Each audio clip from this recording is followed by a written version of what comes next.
The long-awaited grand final of the 16th season of the Africa TV StarCraft League with Hot 6 is finally upon us. Right from the get-go, it has been a season full of twists and surprises, and at the end of the road, only 2 players remain still standing. One is SoulKey, a supporting act in best of 5s and best of 7s, seemingly always turning main character, and the other, Mini, looking to remind everyone of a thing called the Legend of the Fall. Let's take a look at the path both took this season to get here. First up is SoulKey, who, getting through the round of 24 and the round of 16, ran into JYJ in the quarterfinals in a rematch from last season.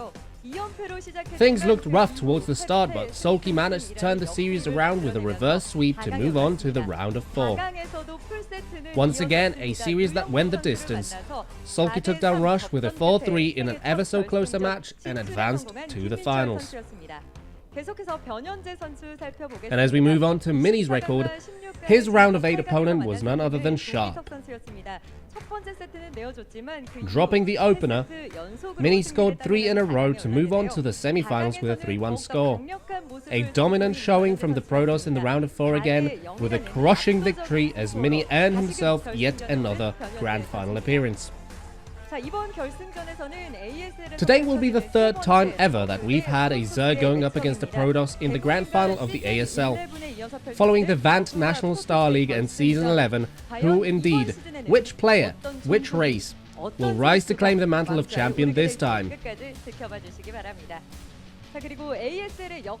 Now, some of you might be familiar with a little jinx surrounding the ASL finals, namely, whoever takes the first set takes the trophy.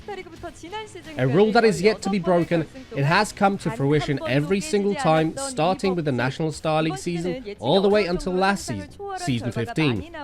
A point worth bearing in mind, specifically in a season that has been as unpredictable as this one. Is there any chance that this jinx might finally be broken? Let's now have a look at the potential storylines involving either player winning. For SoulKey, this would be the first time he lifts the trophy in his 14-season-long ASL career. This would also make him the 4th ever Zerg champion, following Effort, Zero and Lava. Additionally, we would have a Zerg claiming the title of champion again after 5 seasons since Lava in Season 11. If Mini wins, he joins the ranks of Flash, Effort and Zero as a 2-time plus champion in the ASL. This would also be the first time a Protoss beats a Zerg in the grand final of the ASL, and the first ever Protoss with 2 ASL trophies. Ahead of the long-awaited grand final of the 16th season of the Africa TV StarCraft League, featuring SoulKey and Mini, we asked their fellow competitors to share their thoughts on who this season's champion might be. Out of the 14 remaining round of 16 players, 8 players predict SoulKey to win, while 6 lean the way of Mini. An almost even split. This matchup seems to be ever so hard to predict. Additionally, with nobody predicting a clean sweep, this should definitely be a fierce game. Now, what about the viewers then? With votes coming in right until the start of the finals through the Africa TV page, 54.5% of you expect SoulKey to come out on top today. With such close predictions, this is sure to be an entertaining match. You're watching the grand final of the 16th season of the Africa TV StarCraft League with Hot 6. Stay tuned to find out who lifts the trophy this time. Let's kick things off.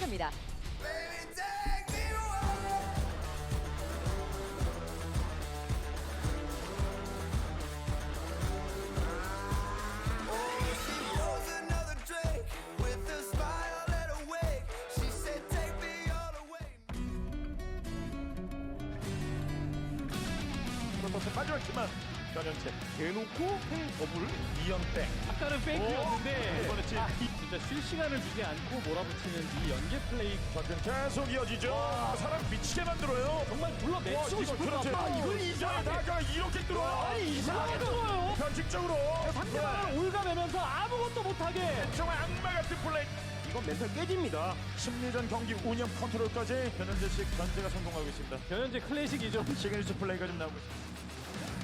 철벽 김민철 선수 그래도 오, 가드라비 파일로 조합이에요. 8강전에서 패패 승승승. 말도 안 되는 역심. 자, 여기세요.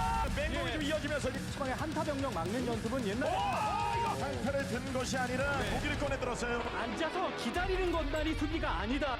공격적인 스타일까지도 보여주게 되면서 우승호보다는 이야기 정말 많이 들었는데 싱크스를 깨 부수고 드디어 결승무대에 올라왔어요. 분리할 때의 멘탈 관리가 너무 잘 되는 것 같고 무언가 깨달음을 얻은 것 같은.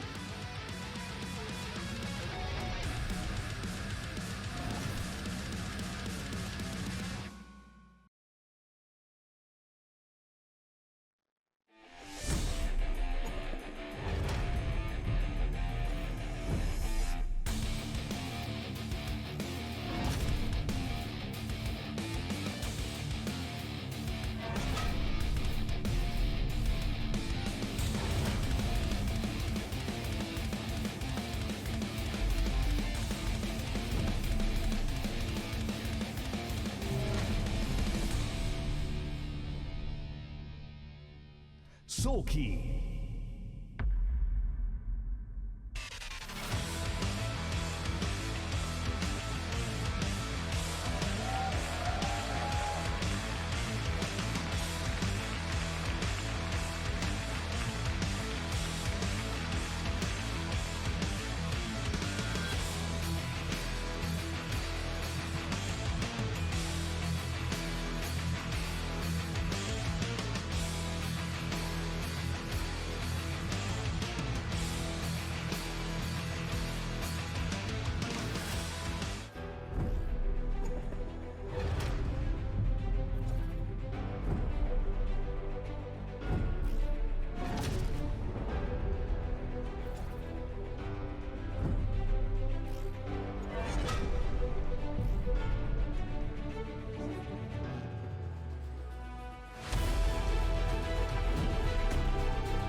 Mini.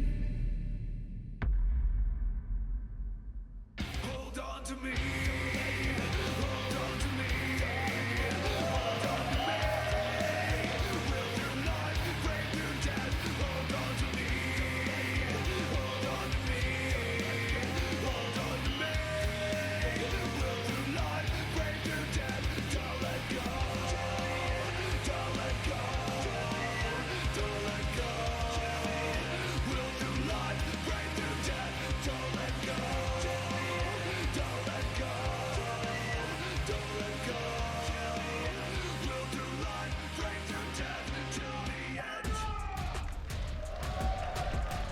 Hello and welcome to the grand final of ASL 16 with Hot 6.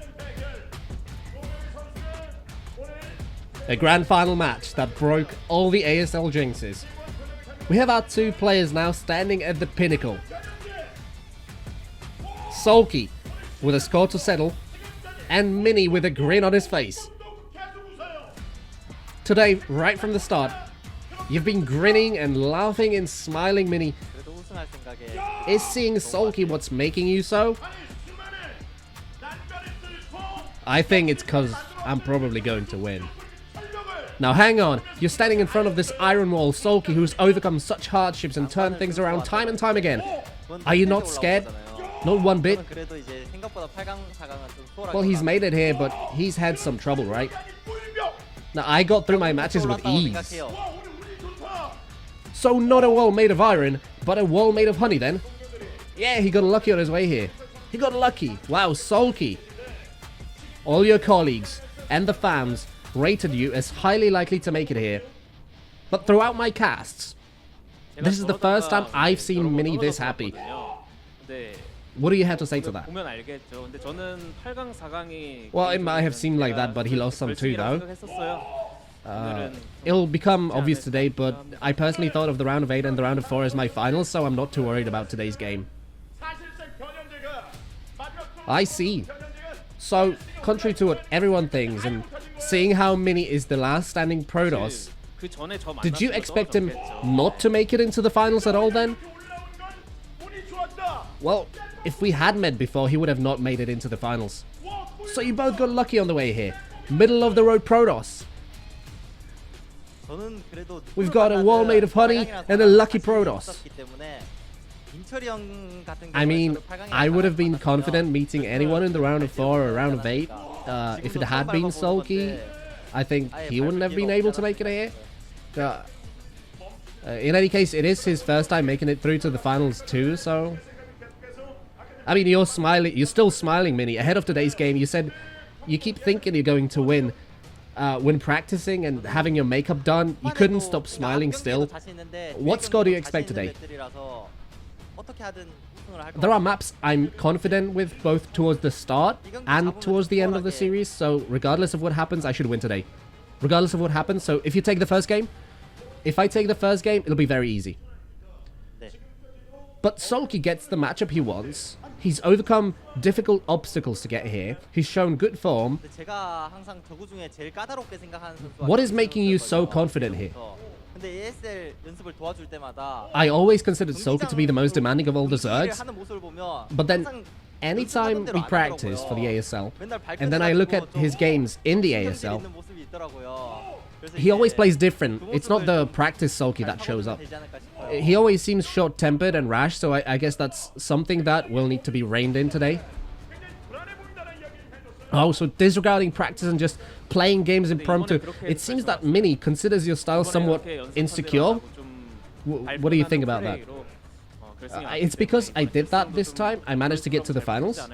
Like, playing a different style to what I practiced and playing a bit more recklessly got me this far, and I think if I keep playing like this, things might go well today. So, standing in front of you is Mini, the best Protoss. If he wins here, that would make him the best player in ASL. How do you expect today's series to end? What score? If things go well, it'll be a 4-1. Otherwise, maybe a 4-3. So you don't even see yourself losing today at all? I came here expecting to take the trophy. Oh wow, congratulations then. Thank you. Well, if you're going home with a trophy today, then do you have anything to say to Mini?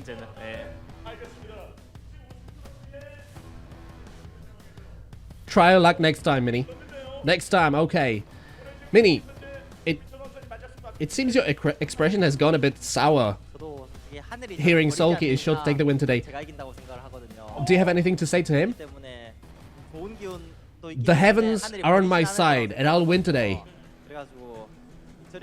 I have good energy today, and I'm sure fate is on my side. You know, SoulKey, this is your first finals.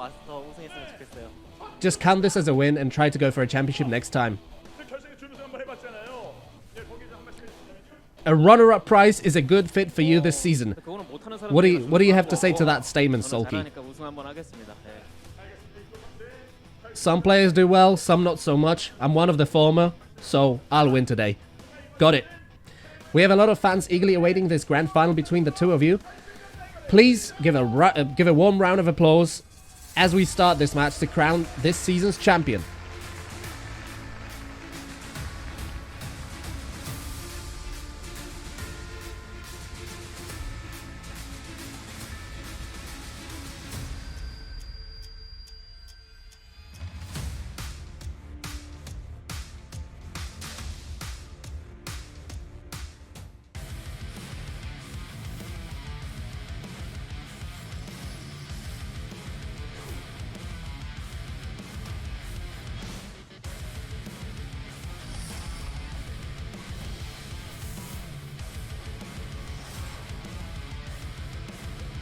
I burst into tears.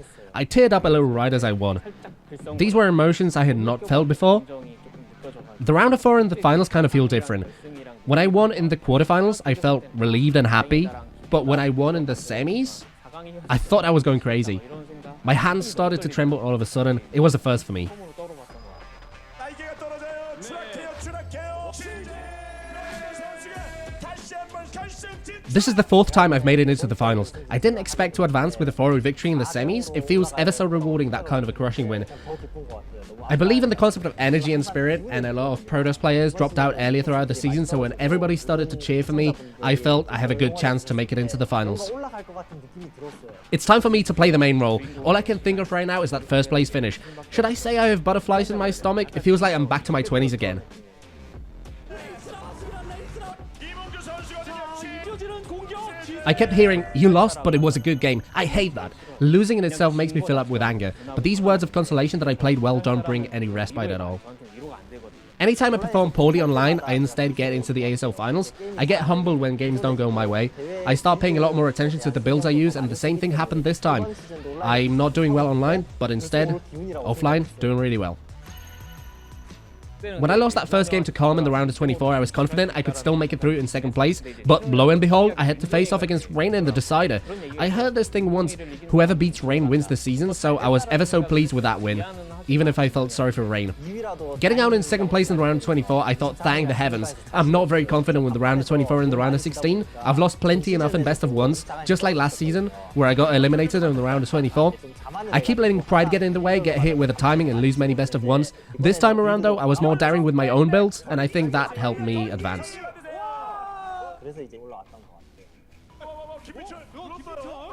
When Ample said I don't play much these days, it kind of made an impact on me. To put things into perspective, I think I started practicing hard again. It's almost as if these words made me get this far. Thanks, Ample. The first game I just considered a warm-up. I didn't pay too much mind to that loss. I got into this mindset that losing one game in a best of 5 plus is not a big deal, and it seems to have helped me become more comfortable with these long series.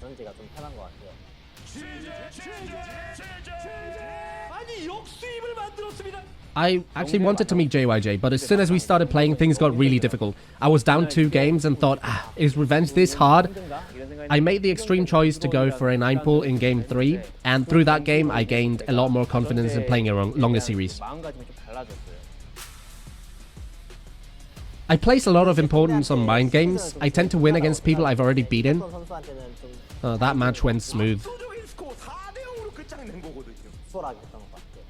I was struggling a lot in that series. My control wasn't there, I need to all-in, I thought. That's how I chose my builds. It wasn't what I was most comfortable with, not what I like playing the most. I think that's why it worked so well. I feel I'm starting to figure out these longer series more and more.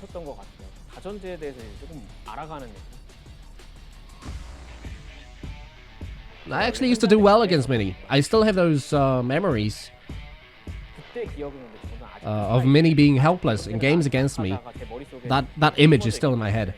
Oh, that was a while back. I lost twice when we were in the same group. That made me really upset. Whenever I would lose to Mini, I didn't consider it was because of a skill gap, rather that I was overconfident. I think my defense and solid macro are still better than Mini's. If I force macro heavy games, the possibility of me winning should go up. I've been to more finals than SoulKey, and I've won more best of 5s and best of 7s than him, so I'm confident. It's kind of funny that people consider me to be doing better whenever I'm behind.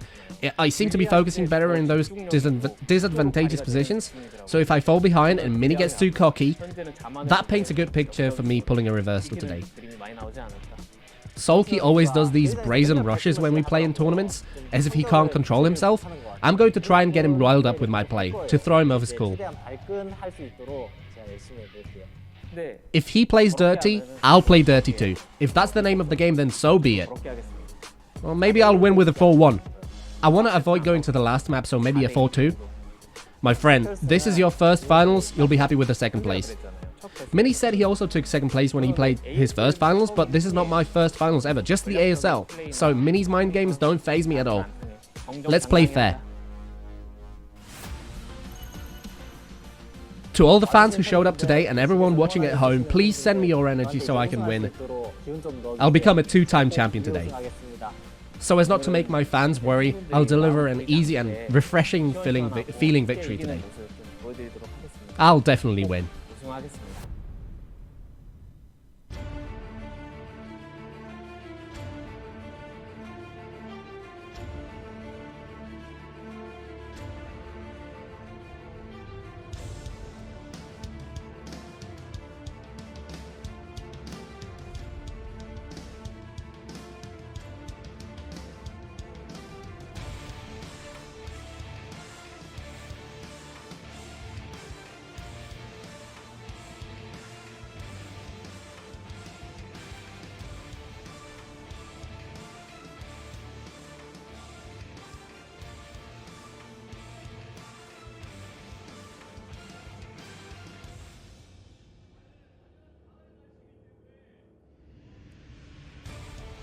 All right, so here we go. We are going to be getting into the finals after that gigantic lead up. This is going to be, I think, one of the closest finals that we've really had in ASL. What do you think, Tasteless?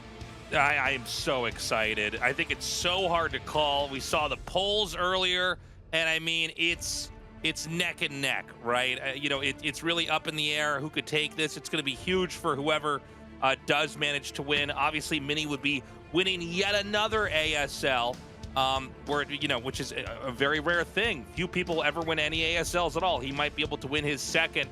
And of course, we've got SoulKey here, who might be able to take this as well. And we've been saying for ages that this guy has got to win an ASL eventually. Oh, for sure. Even when Flash was dominating, he was one of the only players that was really keeping up against him. So we really thought he'd already have an ASL by now. You know, he did end up winning a single KSL tournament. There were only a few of those before it got canceled, but still doesn't have the most prestigious Star League in StarCraft. And this is the one that's going to keep going, right? ASL is not going away. This show performs very well in Korea. If you couldn't tell already by how packed it is over here in the studio. And I got to say, I'm super excited to see how this is going to turn out. As you can see, I'm still a puppet, at least for this season. But dare I point out that while I am a puppet, Tastosis does also look like a Jim Henson creation. Well, the puppet Tasteless was not ready for that, but I got him up off the ground. Tasteless, he had a late night. But yeah, we're gonna let him go back to sleep here. And you can see this bracket that everyone has gone through. I think the biggest surprise was Mini 4-0 over Effort. I really felt like Effort was on his way maybe to a second ASL victory himself, but Mini just outclassing him in that last round. Yeah, it was kind of a crazy story this season. I do want to remind everybody we had incredible performances here from a lot of the Zergs. Real Zerg domination in this season. There is only one Zerg that managed to survive into the finals. Whereas Protoss, they really struggled. Only Mini was able to be representing the Protoss race here in the round of 8, and he's made it all the way to the finals. So if he can win here now, that would be a real Cinderella story. Yeah, it was actually a season of upsets in a lot of ways, right? Like we lost Snow early, we lost Light early, we lost Royal early, we lost Mind pretty early. He was a finalist last season, right? So you'd expect him to do a bit better. We had a Queen went out really early, right? Like in the round, well, he didn't make round of 8. Yeah, Jaedong fell out. Like a lot of very strong players did not make it. But that shows just the level of these two to weather those storms. Yeah, and you can see here for the actual map lineup, we're going to be starting with some of the weirder maps here. And as we get further along, if it is going to be a back-and-forth series, we're going to end this on much more standard maps. But this should be a very interesting one. I think the maps for this season, by the way, have been great. We've had some pretty experimental ideas without completely missing the point and getting carried away. And so this should be a really fun back-and-forth PvZ.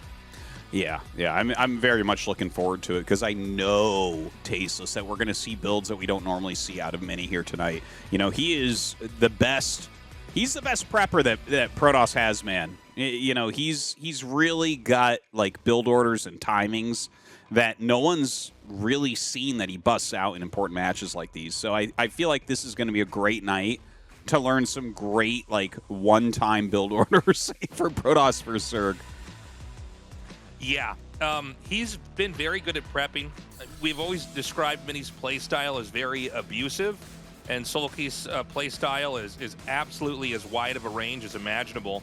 But I agree with you 100%, Tastosis. I think we're going to see some weird stuff here from Mini. I'm not sure exactly what, but he's very, very good at dismantling Zergs.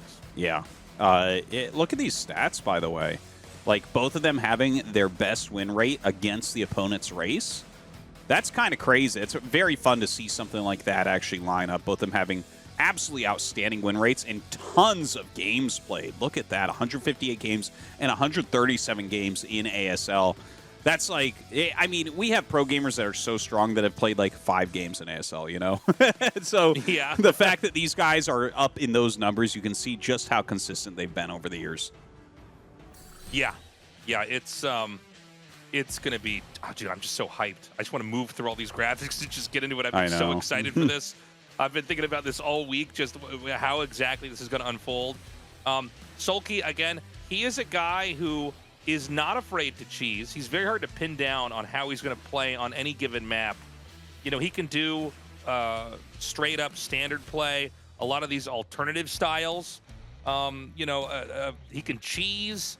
He can, I mean, he really can do anything. I mean, this is the same guy we've seen 4-pool and 5-pool in a couple games before. Yeah. One of those games he failed and then still won. So this is going to be very tough. I'm very curious how these guys prepped, because I think these two players are two of the hardest to prep for in any matchup. And so it's going to be very interesting to see how each game unfolds and how each game may impact the following game here.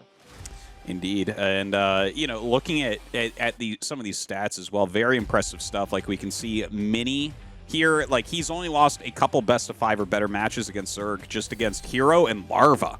So I mean, those are high end guys. Those are both SoulKey level guys. I mean, everything about this, you can like just kind of feel it.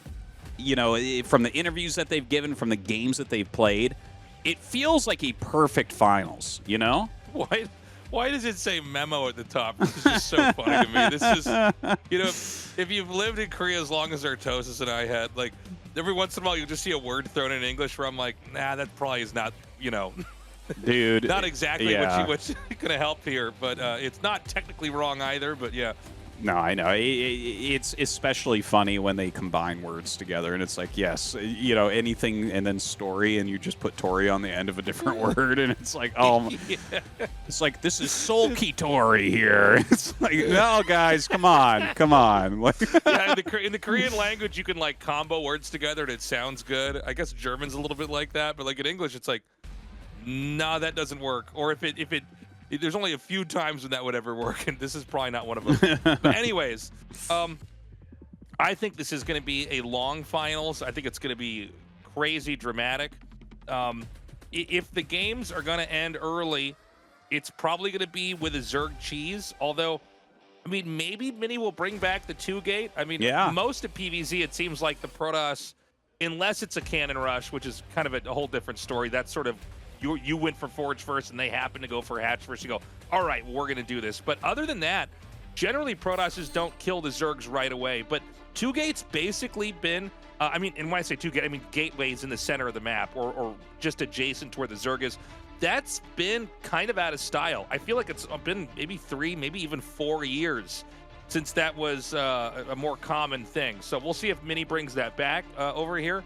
But yeah, I think if it's going to be short games, probably going to be Hydra Bus and Ling Bus here from SoulKey. Yeah, very likely. But, you know, maybe Mini does mix in some absolutely insane cheeses. We've seen him with very impressive, like, one-base builds occasionally where he has just crazy timings where he's, like, walking around Overlords. He knows where everything's going to be. And I'd love to see some more of that out of him tonight. I think there are going to be a lot of mind games. And honestly, Tastosis, I think this has to go minimum 6 games, but I think it might really go 7. I think it's going to go 7, 6 or 7. But I mean, as far as who takes this, I'm not sure. Do you have anybody that you think is gonna win over the other Tastosis? Oh God, it's so hard to predict this because I feel like so much of it rests on what Mini is bringing because he takes a lot of risks. Like SoulKey takes risks, but they're like, I don't know, they make more sense in my brain the way he does it. He's like, yes, I will early pool in these games. Whereas with Mini, he's like, well, I'm relying on like these 4 responses in a row, you know? So this guy with a Bible right now, this is so funny. I think I saw him in the opening of the show, but this is clearly a reference to some streamer, some meme praying on the internet. He's praying for SoulKey to win, I think, is what's going on there. He was like begging SoulKey on his little name tag there around his neck. Well, you know, I think all StarCraft fans and especially SoulKey fans know that this guy truly does deserve a championship here in ASL. So maybe this is the time. But who do you think, Tastosis? Who's going to take in your mind? Man, I don't know. I mean, I would love to see Mini take it. I've been a fan of his.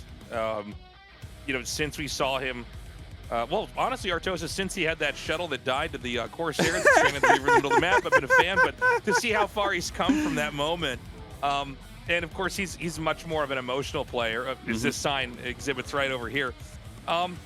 Maybe Mini takes it, but look, if SoulKey wins, I'm not surprised either. This is a very tough one to call. Yeah, it really, really is. And I do think it's going to come down so heavily to the actual builds chosen in-game, because both of them, like, mechanically, theoretically, can kill the other one on every single map. So yeah, I think so. It's a great match. And we're going to start off on Tempest. That should be a really interesting one. Hydra busts need not apply. It is a great map defensively for Protoss with that high ground natural. So he might have something wild planned because of that.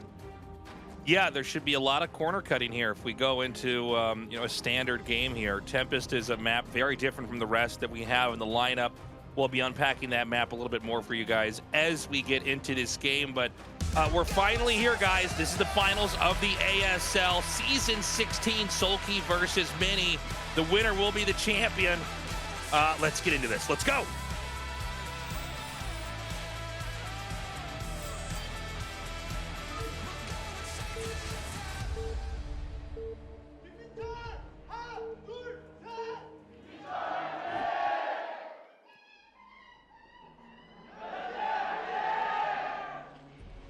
Okay, in the bottom left, we've got SoulKey, and in the bottom right is Mini. So your natural is on a high ground area, so it's like Artosis was saying, a lot harder to bust with Hydras. It's also a lot harder to push up those as you get into mid game and late game as Protoss versus Zerg. So this may incentivize a lot more turtling. Yeah. And staying back and playing a very defensive game. But every once in a while, we've seen somebody do a rush anyways, and you can see the other player doesn't quite know how much they can cut back on defenses, and they lose. So let's watch for that, too. Yeah, if you corner cut too much, you can end up dying to one of these. Was it Shuttle who had, like, one cannon, and then I just came up and killed him, and it was, like, way far back? We can see things like that, and I think Mini is a prime suspect that we could see, him maybe get too greedy in one of these games, cut too many corners, because that is one way that he loses from time to time. We've got a probe scout coming out here, which usually means we're going to have a forge opening, but Mini has been known to go for super greedy Nexus play as well. And so we're going to have that second probe come up into the natural right now, and it looks like he will be just making the forge and then doing the double scout. Here from SoulKey, that's hatchery first, right? I didn't see a pool. Yep. Yeah. Yep. So this could develop into a cannon rush game if this is a map where you can cannon rush. And I'm not familiar with the natural expansion on this map at the bottom, but we'll see in a second. Yeah, Mini will know 100% if this is really rushable. So his probe's going to spot that, but he doesn't try to pull it back. He just sends it through. His other probe will be discovered by the Overlord, so already SoulKey's going to know this is a Forge Fast expansion.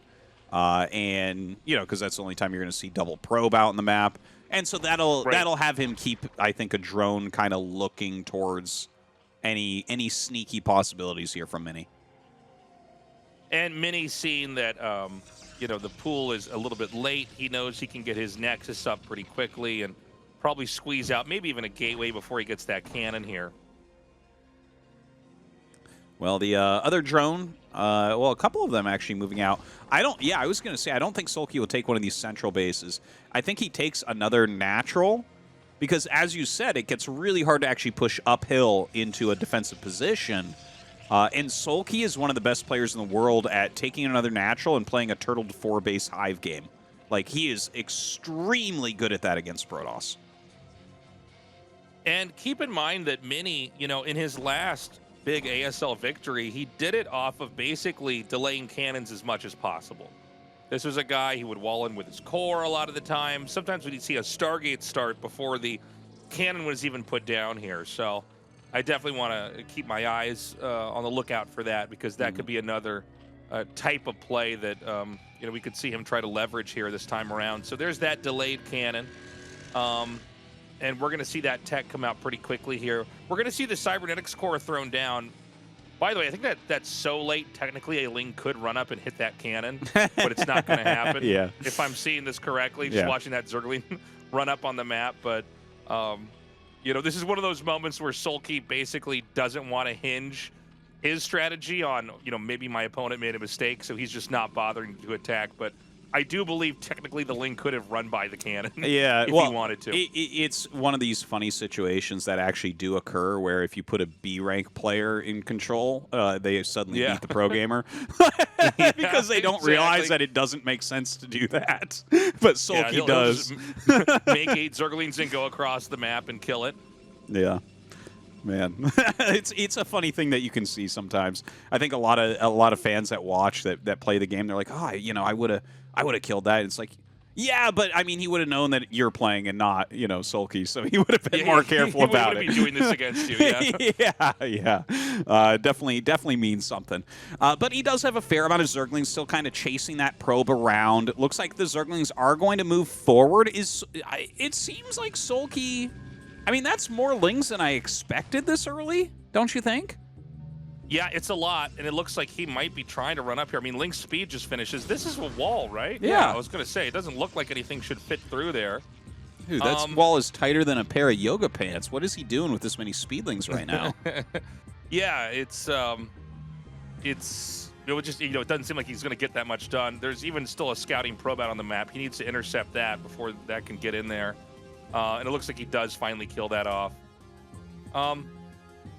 I'm sorry, Tastosis. I don't catch this or not, but did Mini scout the top left and see that the natural's been taken? Yeah, or yeah. did the probe not go there? Okay. No, his probe popped up there, so he's aware of like this situation. And like honestly, I think you look at this and say, well, this is going to go into 4-base Turtle Zerg, right? Like it doesn't seem like there's anything else really available. And by the way, look at what SoulKey's actually doing. He's gotten the quick Zergling speed and gone into like 5-hatch Hydra without a layer.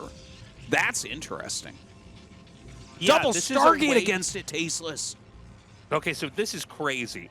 First of all, you can absolutely go for a couple speedlings and then just go hardcore 5-hatch droning up. But double Stargate is a little bit interesting. I don't know how this is going to add up versus what SoulKey is doing here. By the way, these Zealots seem to have completely circumvented the Zerglings, so they're just going to come right through here. And he's just going to hop right on top of this Sunken colony. I mean, he doesn't see anything over here, so why not just go for the kill on this structure? And he is going to get it. It's kind of hard to see what's going on with these Overlords on top, but any Hydras that he can kill, anything like that, it's going to be worthwhile.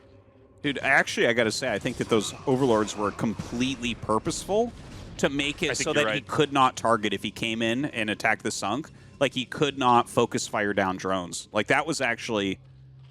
I'm almost 100% sure of that. There's, like, no other reason that you'd keep them there just like that over that battle. That was kind of sick. Yeah, pretty smart move there.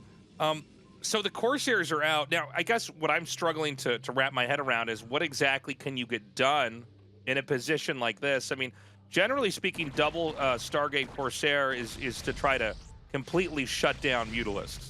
Like if someone's teching into Spire or teching into Mutas, you can just completely slam them. And sometimes they'll lose total control of the game. But, from here, it just seems like Zergs organically get spore colonies anyway, right? Especially when they do this kind of turtling at the natural.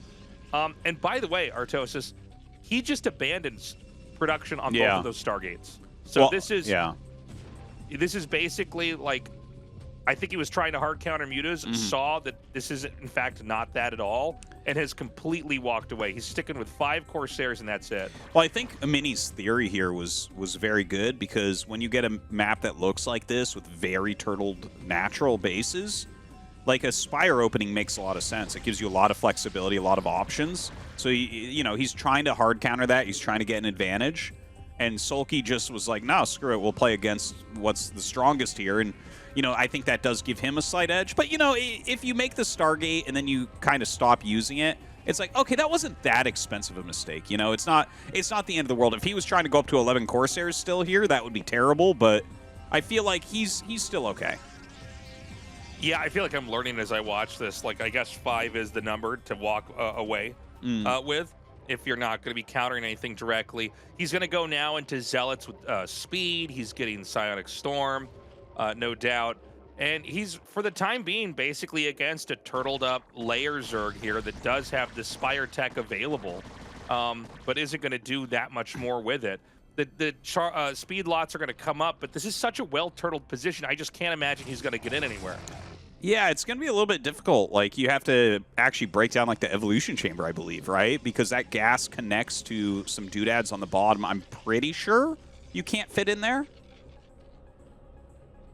Yeah, I believe that's correct. I believe that is correct. I have been playing on this map some, but, like, some of these walls don't really come up for Terran players. But, yeah, I think that that's pretty darn tight. I notice he has a Hydra over there, so maybe there is some sort of little hole or something. But either way, like, this... Even if you have, like, one small hole there, it's incredibly hard to make Zealots do any damage. And so we're just seeing a lot more gateways get thrown down here. It looks like the 4 Zerglings, the 4 Templars that you need are now out.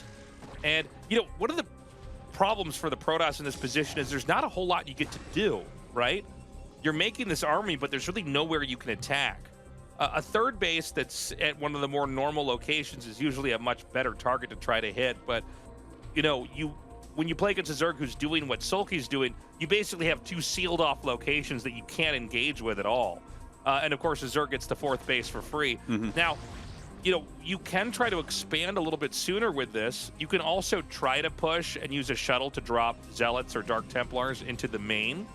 I don't know what kind of game we're going to have, but just like we were talking about early on, this is a map where it's actually pretty difficult to for the Protoss to actually push into one of these natural locations in mid-game or in late game. So, I mean, what kind of game does Mini want to show us here? I don't know yet, but I'm very curious to see what he thinks the best way to handle this is. Well, he's actually popped out quite a few Dragoons already. He does have the Observatory ready as well. Maybe we'll see that shuttle to try to harass, like, the 4th, but the 4th is so far away. Honestly, I don't feel like this looks good for Mini at all. You know, SoulKey is doing every single thing that he wants in this game. And I feel like Mini's, like, if he doesn't expand quickly, I don't know how you're supposed to win. Well, that's the thing, is when he went for the double Stargate, like, you know, he did tech out of it, right? He didn't try to make 11 Corsairs or something, but it is an inconvenience, right, to have this useless tech. And the Zerg really can't be punished for it. So we see some Dragoons now out on the map. That's always the last unit you add in as you're developing. This is pretty good, actually, to get some kills on these Overlords. That's going to supply block SoulKey. Yeah, he will actually finally get some damage with those Corsairs. He's been flying around for a long time looking for that and hasn't quite found it yet, but gets a nice setup there with a few Overlord kills while he's getting ready to take this 3rd base kind of in the center of the map. And he's roaming with a pretty gigantic army. Dude, he's up, like, a lot of supply right now. That is a scary force. Yeah, well, he's definitely going to try to come up here and break this position. Now, Dragoons, obviously, they're going to have a chance to miss firing up on high ground, but I guess if he can kill the hatchery and the den, I don't see what would really stop all the Zealots from just flooding in. You can see the 2nd storm has come down. He's nuked that lurker that was over there. And I would imagine he's back at home just making more and more Dragoons and trying to just fill this in as best he can. I like this idea. Well, he lost his Observer. He was kind of sloppy with it against that Spore. But, like, I like the idea of just holding position and killing the wall. Like, this makes a lot of sense to me. You know, he's killing some of the production, some of the tech structures. But in the meantime, SoulKey is finding some counter damage going after that 3rd base. Yeah, and that's going to be a forced cancel here. So seeing that forced cancel, like, Mini has to probably win this with his push. He's getting really behind right now. You know, you can see SoulKey knows exactly where to put that set of lurkers right behind the Spore, where it's just so hard to ever navigate observers around that. And I think with Mini having incomplete information, he's setting his Zealots in a bit prematurely. Some more Psy Storms go down, some more lurkers are going to fall. Look at how many sunks are being made here at the bottom. Well, SoulKey knows that the only thing he has to do is live through this, and he's basically got it at that point. Ling's coming in for a flank, and I don't see SoulKey being broken. kind of an interesting idea to try to push with those Dragoons, but I think the counter pressure against his third forced his hand, and we found that he just didn't have enough. Yeah, I mean, it was a bad start. It's going to be a bad finish, it looks like. You can see he's trying to come through and break this. I mean, there's more sunken colonies than there are Protoss units, man. I just don't see how he's ever going to break this. And, you know, the second, third Nexus is going to be killed here as well. And it's a very mini moment. You see his head lurch forward. His whole posture, his whole body language changes, I think, once he realizes this game's probably done. And you can see him pulling away, and he was recoiling in his chair. Yeah, I mean, at this point in time, the Protoss has not managed to stop the Zerg from doing what the Zerg intended to do. And we're kind of seeing not just the matchup play out in the situation, but really the map itself in the matchup. Yeah. Where it's like, yeah, it's so hard to push up these natural locations from low ground to high ground. You know, looking at this game overall, like the game plans from the players, it does feel like it's a good map for Zerg in this matchup. You know, it's just a very good map for Zerg in general. But I think the big thing is Mini tried to catch SoulKey going Mutas and Spire, right, with the double Stargate. Yeah. And he's like, well, if I can get that edge, I'm going to be in a fine place, right? And SoulKey played around that, played a little bit off meta for the map, and, like, just destroyed. You know, Mini just didn't have any real timings, didn't have anything really to do with himself, and, like, this game is super over. Yeah, this is really bad. Now, it seems like Mini's just going to give it a try. He's going to take his third base and probably take a fourth base shortly after with how behind he is right now. It looks like this must be a bad click or something. I'm not sure what I'm looking at right now, but their Hydra's just running right through everything. And if Mini could stay back, we see that the fourth base coming up now. If he can just try to buy some time, he probably will never be able to push into either of the naturals and recover the game that way, but he could try to deny a fifth base in a very, very long game.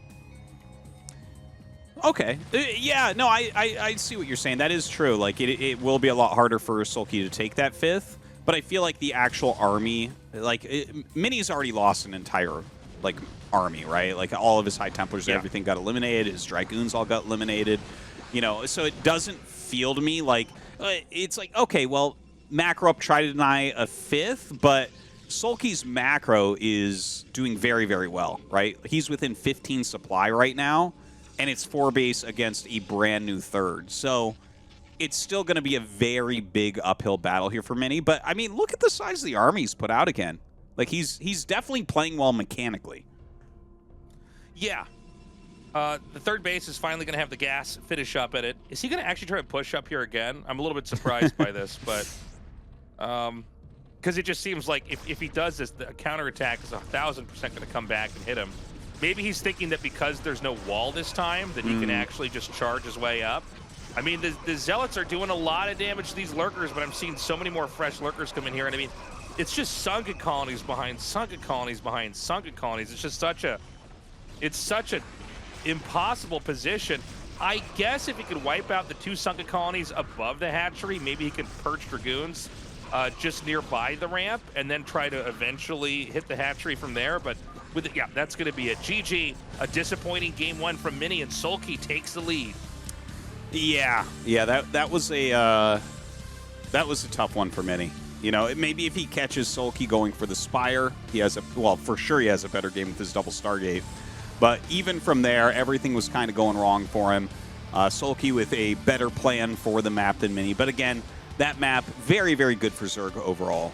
You know, you can definitely live through the Hydra bust, but I think the way that SoulKey played it and playing towards his strengths, there wasn't a whole lot for Mini to do. Mini already a little bit tilted here. Pretty bummed about that game. But the truth is, we're not going to have another map like that out of the 7 available maps. So we've got that one out of the way at least. It does seem like it's a tough map for Protoss to really punish the Zerg in any way from mid-game all the way into endgame, especially if you get that 2 natural style where they just camp it out. And if you look at this highlight, everybody, see the 4 Lurkers to the bottom left of that spore, that's really what killed Mini here. Because from Mini's perspective, it looks like maybe there's just 1 or 2 lurkers on the side. Yeah. And when you think the lurker count's low, that's when you send the Zealots in. And the Zealots just got killed immediately. And from here, especially after the third base was killed, actually twice, the third Nexus was denied. It's just a really tough game to win from. Oh, for sure. And the you know, the Spore actually was very helpful in there. It zoned out the observers, so he couldn't see the lurker count behind there. The Spore actually killed like 3 observers through the course of the game as well. Yeah. I'm hoping that we could have a better game here for Mini. I think we probably will. That's just a tough map. And when you have a series this big, you're going to have to accept that some maps are going to be a lot harder than others. And so, yeah, let's see what he can do as we go into game 2 here. I'm not sure if we're going to go to a break right away or if we hop right into game 2. But I guess we're going to have to play it by ear or toes. Yeah, we're going to go to a break, guys. So stay tuned. We will be right back.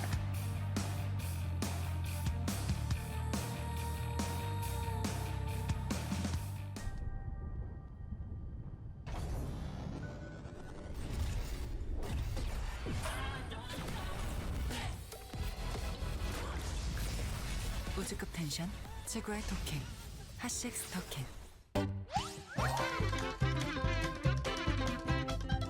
아이고 어서 오십시오 우리 김민철 선수. 결승 진출자. 감사합니다.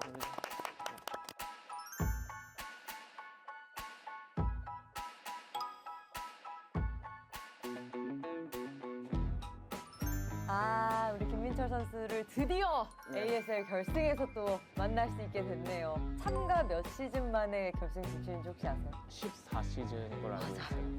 어렵게 결승에 처음으로 올라온 김민철 선수입니다. 10여 년이 넘는 이 프로 생활 한번 낱낱이 파헤쳐 보겠습니다. 자 일단 데뷔가 2008년 웅진스타즈 2차 지명으로 입단을 하셨습니다. 그 팀을 이제 제가 들어간 이유가 있습니다. 성적이 좀 좋지는 않았었거든요. 네네네. 그때는. 그래가지고 들어가서 나 에이스 해야겠다. 근데 처음에 들어갔는데 솔직히 좌절했어요. 너무 잘하고 선수들이 못 이기겠는 거예요. 네. 내 생각이 잘못됐구나. 쉽지 않았을 것 같았는데 근데 계속 연습을 하고 하다 보니까 형들이 실력이 좀 줄었는데? 그러니까 이게 제가 잘해졌다라는 생각을 하기보다는 이 형들 실력이 좀 줄었네 막 이런 생각을 막 문득 하게 되더라고요. 타가 이제 끝날 때쯤에는 제가 에이스가 됐죠. 0910 시즌에 네. 위너스리그 준 플레이오프에서 올킬을 달성했어요. 그렇죠. 데뷔하고 1승 3패를 하고 있었어요. 그래서 이제 경기를 아예 못 나가고 있었거든요. 아, 안 내보내주셨구나. 이제 신뢰를 잃었어요. 네. 그 경기도 사실 제가 나가는 게 아니었어요. 운 좋아요. 그러니까 우리가 1경기를 지면 나가는 거거든요. 거기서 딱 지는 거예요. 기회가 딱 오더라고요. 1경기 이겼는데 1경기 되게 좋은 경기력으로 이겼어요. 그리고 2, 3, 4경기로 갑자기 이기더라고요. 그때부터 이제 제가 주전이 됐죠. 그때 뭐 환호성은 말할 것도 없고 별명이 진짜 많이 생겼잖아요. 네. 그 이후로 이제 별명이 생긴 거는 이제 철벽 별명이 붙었는데 네. 아직도 저는 그 별명이 너무 좋은 게 어. 사실 별거 아닌데 그냥 맞기만 하면 이 철벽 소리를 들으니까 윤종이 같은 경우는 이제 수비를 하잖아요. 아 네. 그럼 노잼 막 이런 얘기 많이 나오거든요. 근데 저는 막으면 철벽 역시 철벽. 철벽이 나니까 그건 솔직히 기분이 너무 좋아요. 아직도 만족하고 있습니다. 화려한 현역 시절을 보내고 이제 스타크래프트 2 네. 선수로서 또 시작하게 됩니다. 초대 WCS 한국 챔피언. GSL 출범 이후 최초의 7전 4선승제 역수입 달성. 맞아요. 이때부터 풀세트라면 참. 맞아요. 막 풀세트를 너무 좋아했어요. 아마 그 경기 건 4강도 풀세트였어요. 아 진짜요? 그때가 내 전성기였다라는 좀 느낌이 남아있나요? 아무래도 그때가 전성기이긴 했죠. 제 인생에 있어서 잘했고 외모적으로 잘생겼다 생각했어요. 갑자기? 왜냐면요. 그때 게임을 너무 잘하고 우승막 하니까 거울을 보면 나 잘생겼네. 이런 생각도 들 정도로 인정. 이 뭐라고 자존감이 장난 아니었어요. 네. 그 당시에는. 정말 어여쁘게 스타트 프로 생활을 또 화려하게 정점을 찍고 ASL에서 선수 생활을 또 다시 한번 새롭게 시작을 하시게 됩니다. 참가 당시를 좀 회상해 보면은 프로필 촬영 하시다가 예. 갑자기 기절을 하셨다고. 그때 이제 제가 저혈압으로 이제 쓰러졌는데 그것 때문에 제가 이제 공익 판정을 받은 건데 그래서 근데 제가 또 되게 안타깝게도 핫식스를 못 마셔요. 아쉽게. 아쉽게도. 아쉽네요 정말. 제가 촬영 전에 이제 김민철 선수의 인생 그래프를 예. 간략하게 받았잖아요. 그 땅 끝으로 지구 내액을 뚫고 들어가는 시기가 또 예. 즈음이지 않나 싶어서 네네네. 한번 여쭤봅니다. 입대 후에 힘든 일이 또 아무래도 이제 모든 분들이 다 아시겠지만 이거 뭐 직접적으로 얘기는 안 할게요. 근데 네. 공익이지만 입대까지 했는데 힘든 일이 겪으니까 이게 너무 힘들더라고요. 그때부터 한숨이 좀 버릇이 됐던 게 아닌가 싶어요. 그때 굉장히 힘든 시기에 다시 대회에 참가하게 됐었잖아요. 네. 그때 또 생겼던 별명 그렇죠. 중에 하나가 또 리드머니. 네, 리드머니라는. 방송에서는 이제 웃는 모습을 좀 보여야겠다는 식으로 유쾌하게 리드머니를 했는데 뭐 제 속마음은 저랬어요. 근데. 그 시기를 정말 본인의 방식대로 또 슬기롭게 극복을 해 오셨기 때문에 또 오늘 이렇게 큰 도전을 할 수 있는 기회를 얻지 네. 않으셨나 싶습니다. 맞습니다. 김민철 선수 하면 빼놓을 수 없는 주제가 바로 풀세트 저주. ASL에서만 다전제를 12번을 하셨는데 네. 10번이 풀세트였어요. 근데 그중에 8번을 지셨어요. 이게 무슨 일인가 싶어요. 근데 이게 그렇게 너무 못 이겼네요. 근데 운도 사실 따라줘야 되는 게 아닌가. 간절한 만큼 근데 운이 따라주는 것 같아요. 자, 그렇게 결국에 참가 14시즌 만에 결승 진출에 성공한 김민철 선수입니다. 네, 감사합니다. 감격스럽네요. 감격스럽네요. 자, 이렇게 김민철 선수의 이 프로 생활 좀 일대기를 한번 쭉 짚어봤고 선물을 준비했어요. 정답을 맞추시면 현금께 드려야 되니까 꼭 맞춰주시기를 네, 바랍니다. 알겠습니다. 행퀴즈 예스. 좋습니다. 비가 울어의 네. 시야는? 찍어야 되네요. 오. 오? 오. 더 이상 못 바꿔요. 6을 할게요. 6을 할게요. 6을 하겠습니다. 정답은 네. 10이었습니다. 예? 두바로 시야가 10이에요? 아, 근데 너무 아쉽게 네. 말도 안 되게 틀리셔가지고 문제를 하나 더 드릴게요. 네. 괜찮으시죠? 네, 좋아요. 행퀴즈 예스. 오버로드의 시야는? 오버로드. 이거는 아시겠죠? 이건 보기 없나요? 보기 말고 그러면 네. 전화 찬스 드릴게요. 이런 거는 진짜 은 다 아세요. 네, 여보세요? 성훈이 형 저 민철인데요. 민철이야? 번호 바뀌었네? 네, 번호 바뀌었어요. 맞춰주시면 되겠습니다. 그 혹시 오버로드의 시야가 몇인가요? 그 시야 업그레이드 안 했을 때? 네, 했을 때. 예, 9입니다. 정답입니다. 그러면 형 혹시 디바우로의 시야는 어떻게 되나요? 그 디버로는 뭐 스타 유닛 맞나요? 네, 후군장님 감사합니다. 네, 알겠습니다. 와, 근데 진짜 일말의 망설임도 없이 디바우로는 이거 진짜 이거 못 맞추는 문제였어요. 그 누구보다 이번 시즌 결승전에 임하는 각오가 남다를 걸로 당연히 생각이 듭니다. 기회가 있긴 있었었는데 그때 다 놓쳐가지고 한이 맺혔죠. 그거를 제 결승에서 보여드리겠습니다. 기대하겠습니다.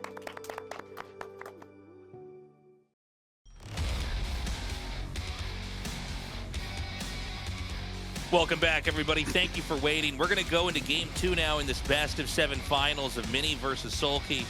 And I think we're going to see some better games coming forward. It seems like Mini tried to blind counter Mutaplay, only to discover that there was no Mutalisks inbound at all, and then decided to abandon that tech. So that's a lot of extra gas that goes into the Stargate. That kind of slows you down everywhere else. And even after being slowed down, Mini decided to try to win with a push versus the 3 and then ultimately 4 base turtling Zerg, and it didn't work out. Yeah, that's really hard to push when it's on even ground. So the fact that he's trying to push uphill after a failed 2 Stargate opener, it was a recipe for disaster, and SoulKey absolutely mangled him that game. But, you know, he took some risks. It's a hard map.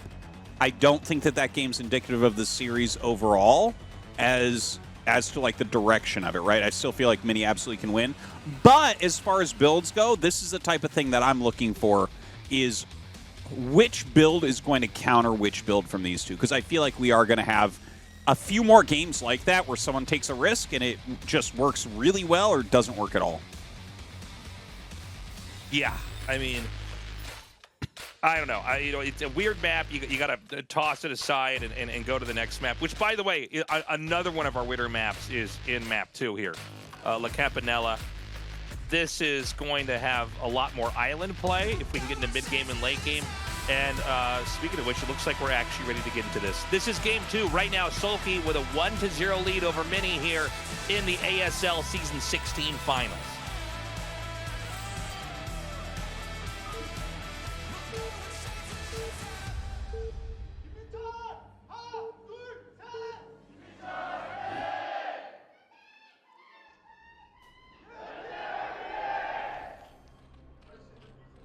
Okay, we've got we've got SoulKey in the top right, and Mini in the bottom left. We saw just a brief grimace on SoulKey's face. I think he might have misclicked a drone there when he was doing his split.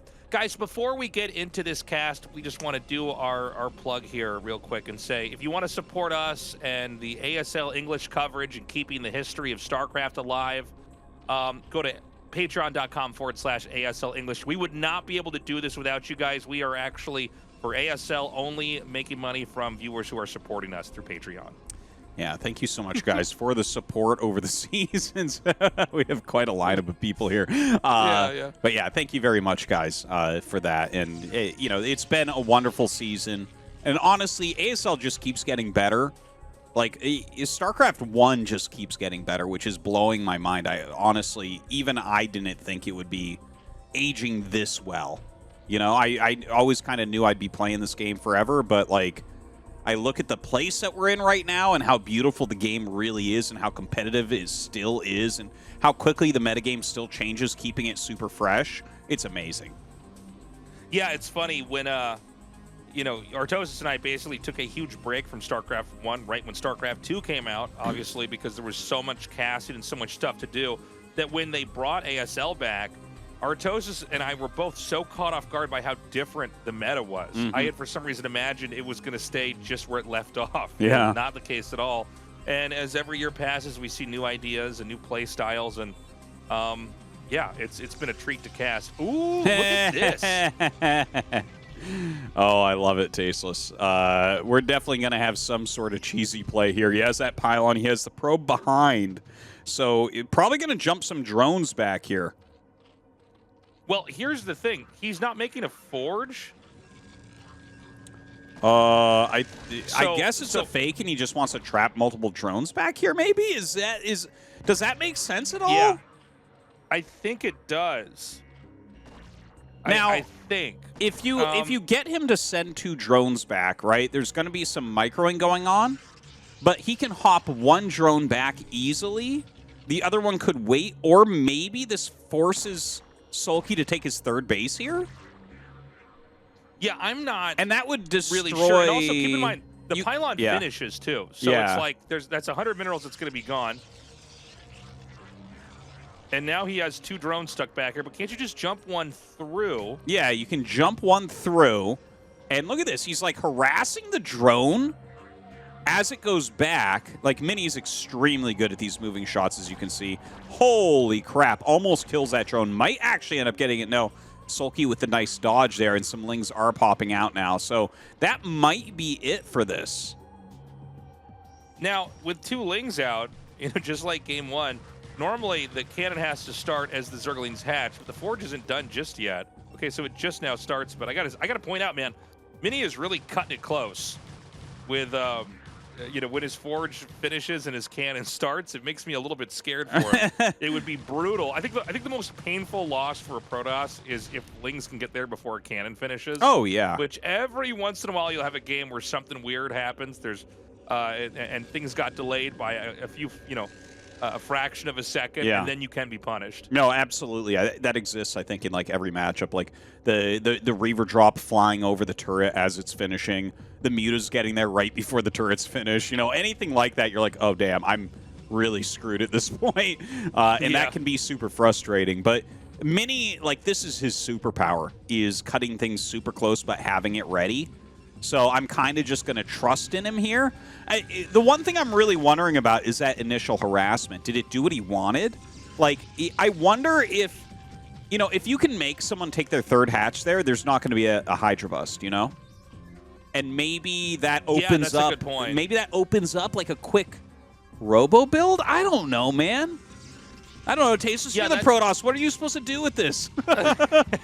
Well, I think you made a really smart point with the fact that you probably can't do a Hydra bust if the third hatchery is marooned in this island location that we're looking at right now. But it would seem to me like you wouldn't even have to necessarily go Reaver. I mean, it's not a terrible idea on any map with islands, but keep in mind you can have Dragoons that can fire over the ledge. Yeah. From the middle of the map and just deny mining there. Yeah, And I mean, it's not that hard to do. So we've got a pretty quick layer. I believe the layer was actually started a little bit before the third hatchery. So he might be going for quick muta play. And hey, there it is, Artosis. That answers your question. It's going to be a robo facility. God, I tell you, I like the idea behind it. It makes sense to me, right? You make him jump multiple drones back there. One gets stuck, and then they make an expansion there, and you go robo, and you punish it because it's hard to get units back there. This all makes a lot of sense. I love what I'm seeing from Mini. And I tell you, that macro hatch I just saw from SoulKey behind the minerals, that's kind of cool too, isn't it? Yeah, that's pretty cute. Honestly, even just going back to that probe that was forced through the minerals to make it look like the dirtiest cannon rush ever was about to start is a really interesting concept. Yeah. Whenever we see these games, I know that SoulKey was behind in his build. I would love to math out exactly where everybody's at. The 100 minerals lost making the pylon, plus the minerals lost sending 2 probes out. But the fact that many drones were pulled away right away is kind of crazy. Having Look the at this. hatcheries... 2 macro hatches behind the minerals? Yeah. So... Okay, hold on. I think I see what's happening. Okay. Hold on. If I could just jump in here for a second. I think from these macro hatches, keep in mind that the minerals, that top patch mines out.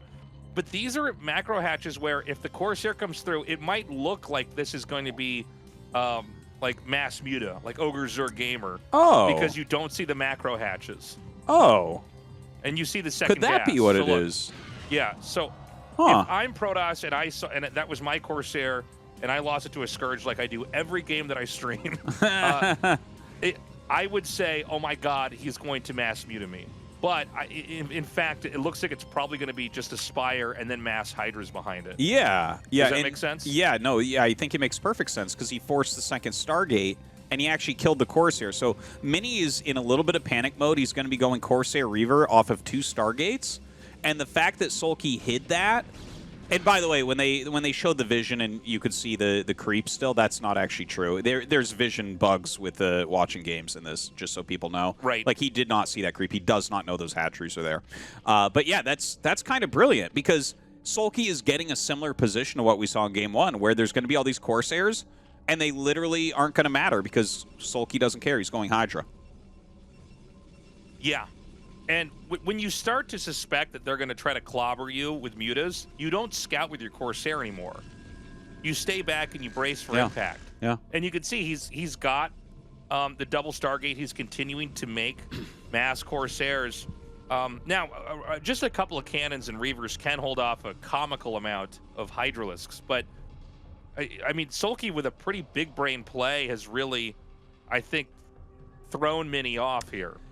Yeah, it does feel that way, but Tasteless. I've being a Tasteless stream watcher, I've seen people suggest when you die to Hydra Bus that you should go Reaver. So he's going to be fine, right? Like, yes, this is perfect. So this style, and I don't know if he's going to make more Robos and Reavers here or not, but there is a style that's like kind of old that's I think probably not that good, but I've always wondered if we're going to see it again in ASL where you just go mass shuttle Reaver with Corsairs and sometimes you even get Disruption Web.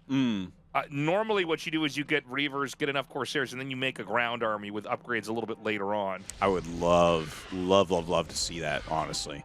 He does have shuttle speed. He's actually killing a lot of Scourge. Oh, we're on top of each other. And then he sees the Hydras. Okay, Mini definitely knows what's going on at this point. Yeah. But he can't really get in there and do anything with this. I think he's just got to retreat, doesn't he? Yeah, I don't know if anything can get done. I think you're probably right about that. It's actually not a big area, so the Hydras pretty much cover all the surface area. Sometimes you can try to drop on the periphery of the Hydras and hit him that way. He's still making... Corsairs, which I'm a little bit shocked by. Okay. The third base has started, so we're still on one gateway, just to be clear with everybody. So it is a possibility that we go into that crazy tech. Now, when you get 4 Reavers out of 2 shuttles, you can kind of force a position. Oh, gosh, Oh, I don't know about this, man. Yeah, it drops out 2 Reavers Zealots. with 2 Zealots? That 4 Zealots, I think, yeah. Okay, with 4 Zealots, 2 Reavers with 4 Zealots, doesn't really get much done. Loses one of his shuttles.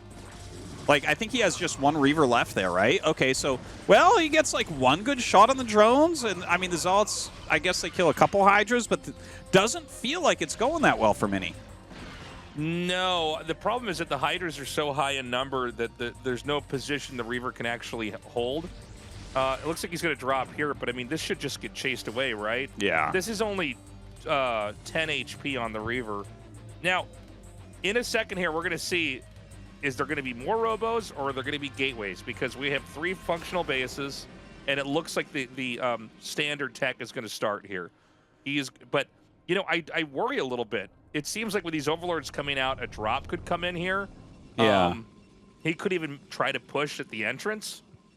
Well, I don't feel like you're going to recover this through a basic ground army, though, as Mini. Like, I feel like he has to utilize the tech he's got somehow. Whether that is, you know, I can't imagine Disruption Web really doing that much here. But if he just tries to, like, you know, he's making the Citadel. Obviously, he's got to go up to High Templars, and that's very important. But will he ever be able to field an army that actually can come out and fight against us? It feels like SoulKey's got such a head start as far as ground macro goes. You know, it can be rough. Your upgrades are late. Well, hold on a second. Let's see how this drop goes over here. He's going to have to pick up that other Reaver. Almost loses that.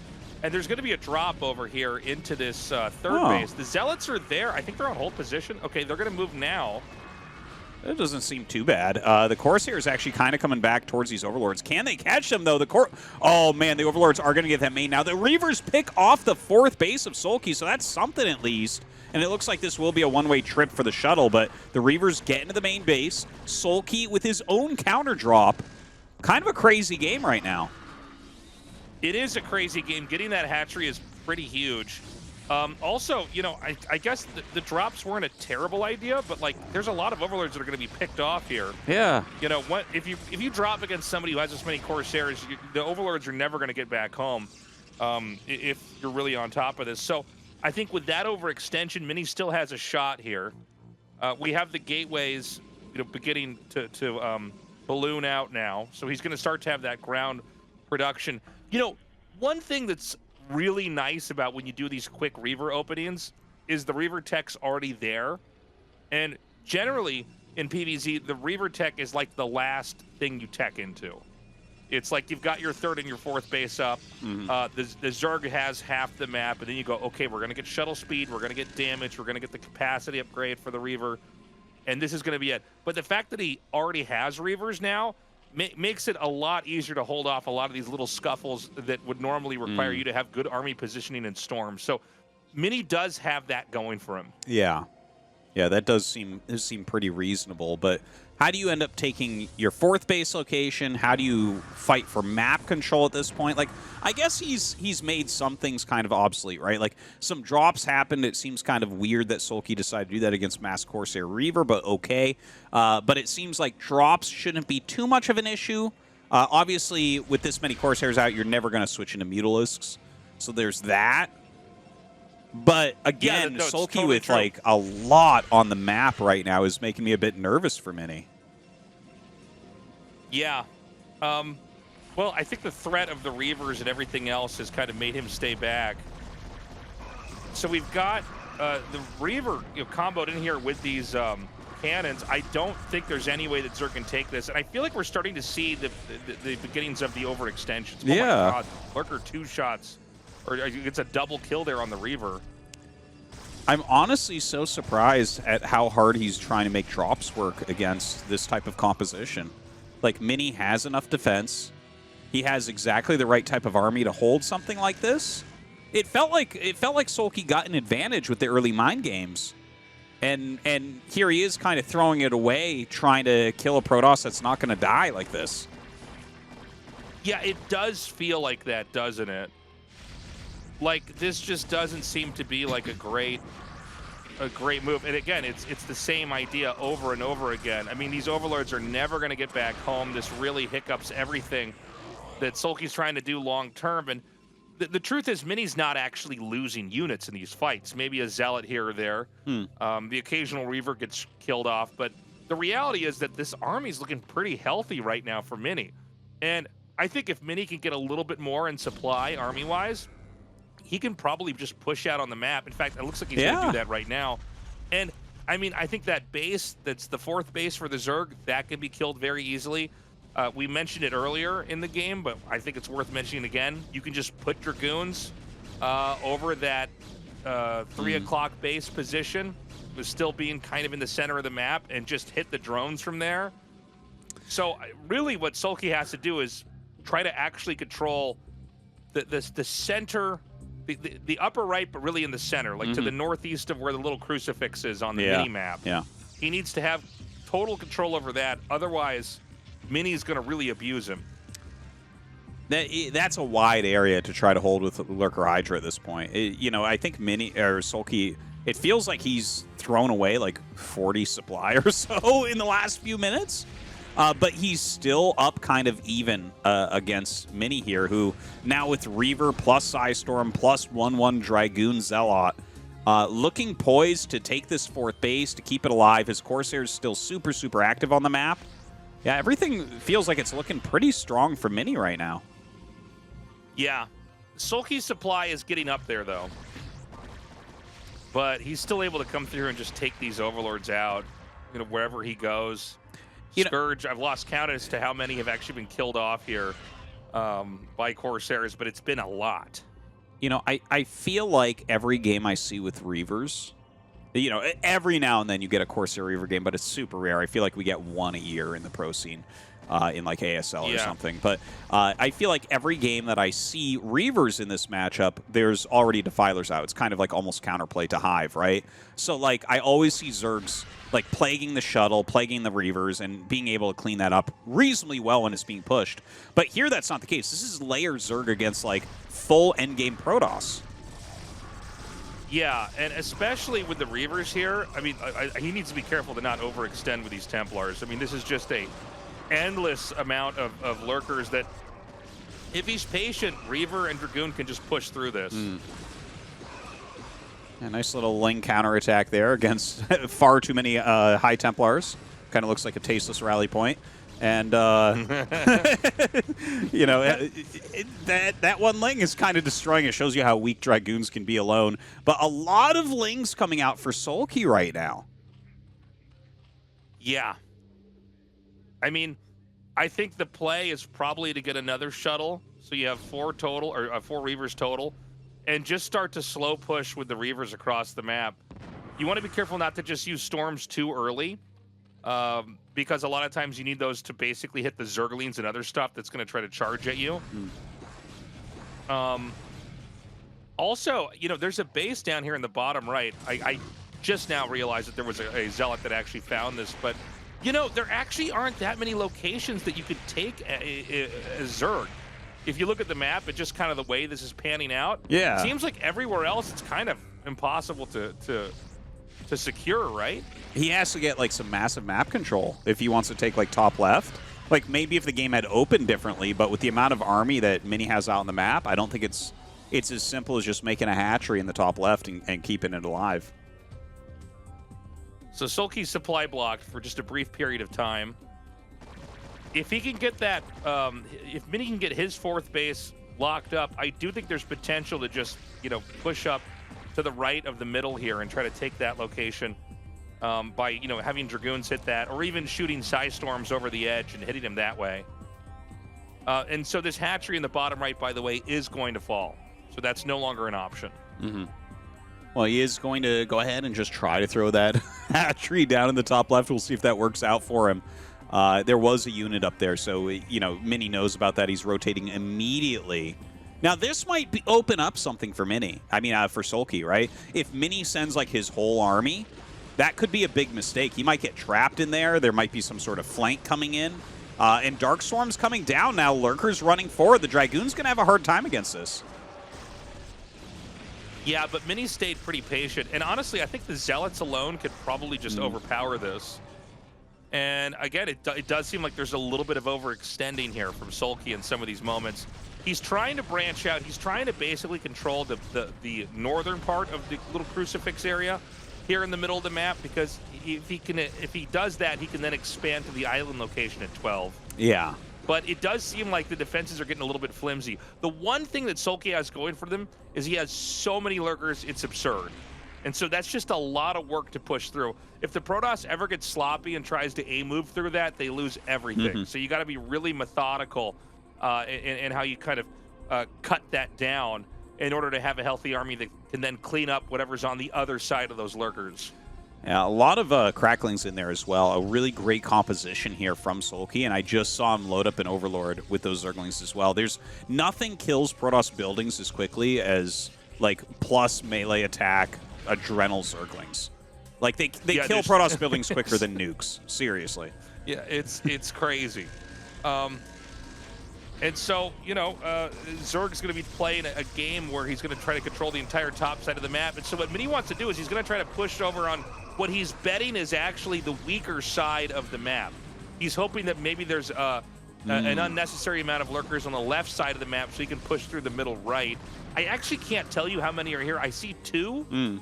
But I don't know if there's more north of this screenshot or not. That's one of the things. Yeah, it seems a little bit sparse, honestly. I think most of his lurkers are on the left side. This is mostly the rally point with all the Zerglings.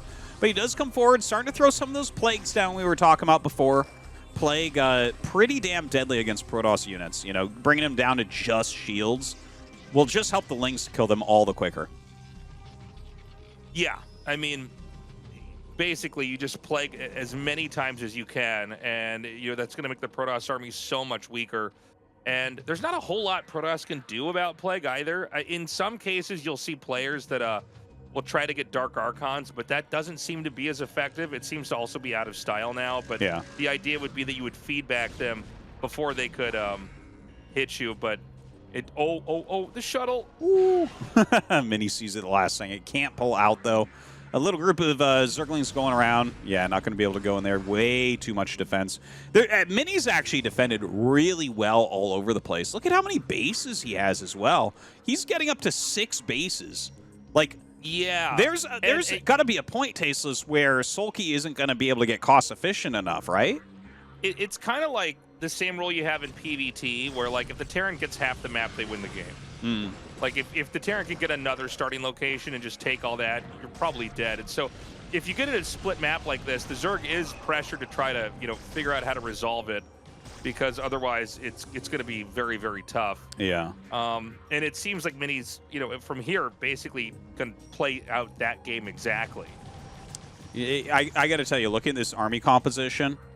SoulKey needs to get some Guardians, man. I'm telling you. That's the only unit I can imagine that can do anything against this army. The amount of Archons in here is absurd. The Zerglings just are not going to cut it anymore. Yeah, Archons are the way to go. Just keep casting storms and making Archons. And, you know, they're such a threat to anything that the Zerg can try to throw in there.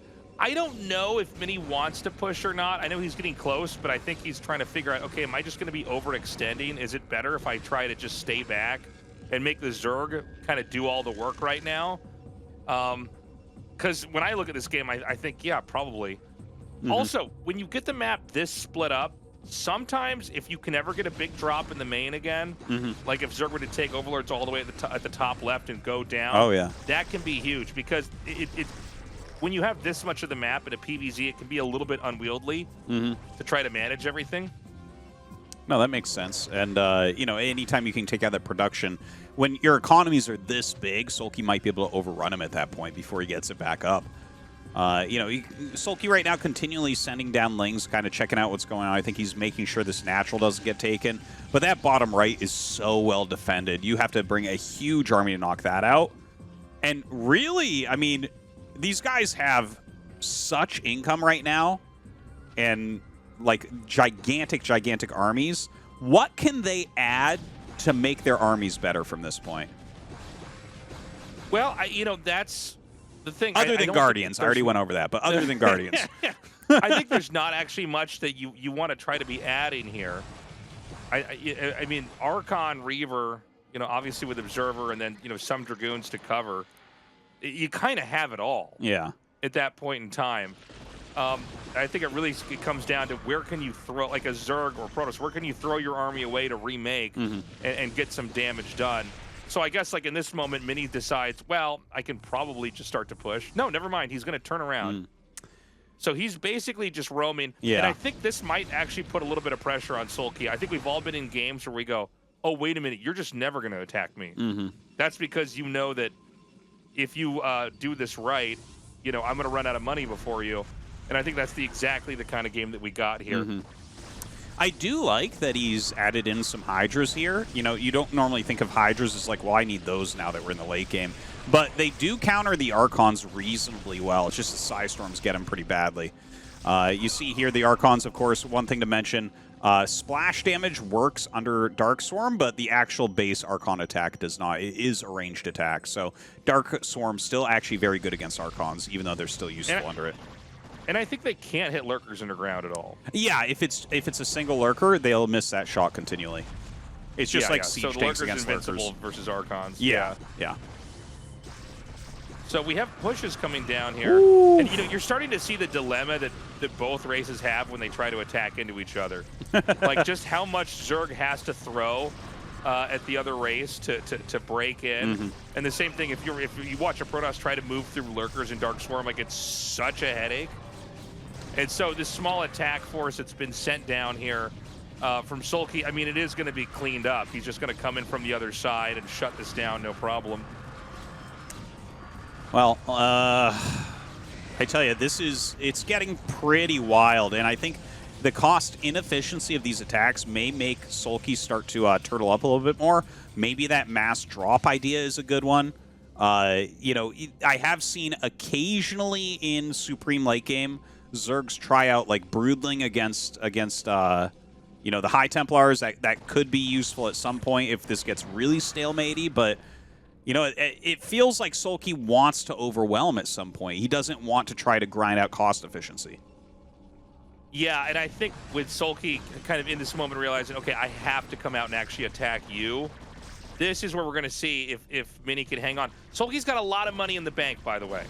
Like, he's so incredibly rich that, he might be able to throw army after army after army, and Mini might not be able to set up and recover. Basically, Mini needs to farm out everything in the bottom right quadrant.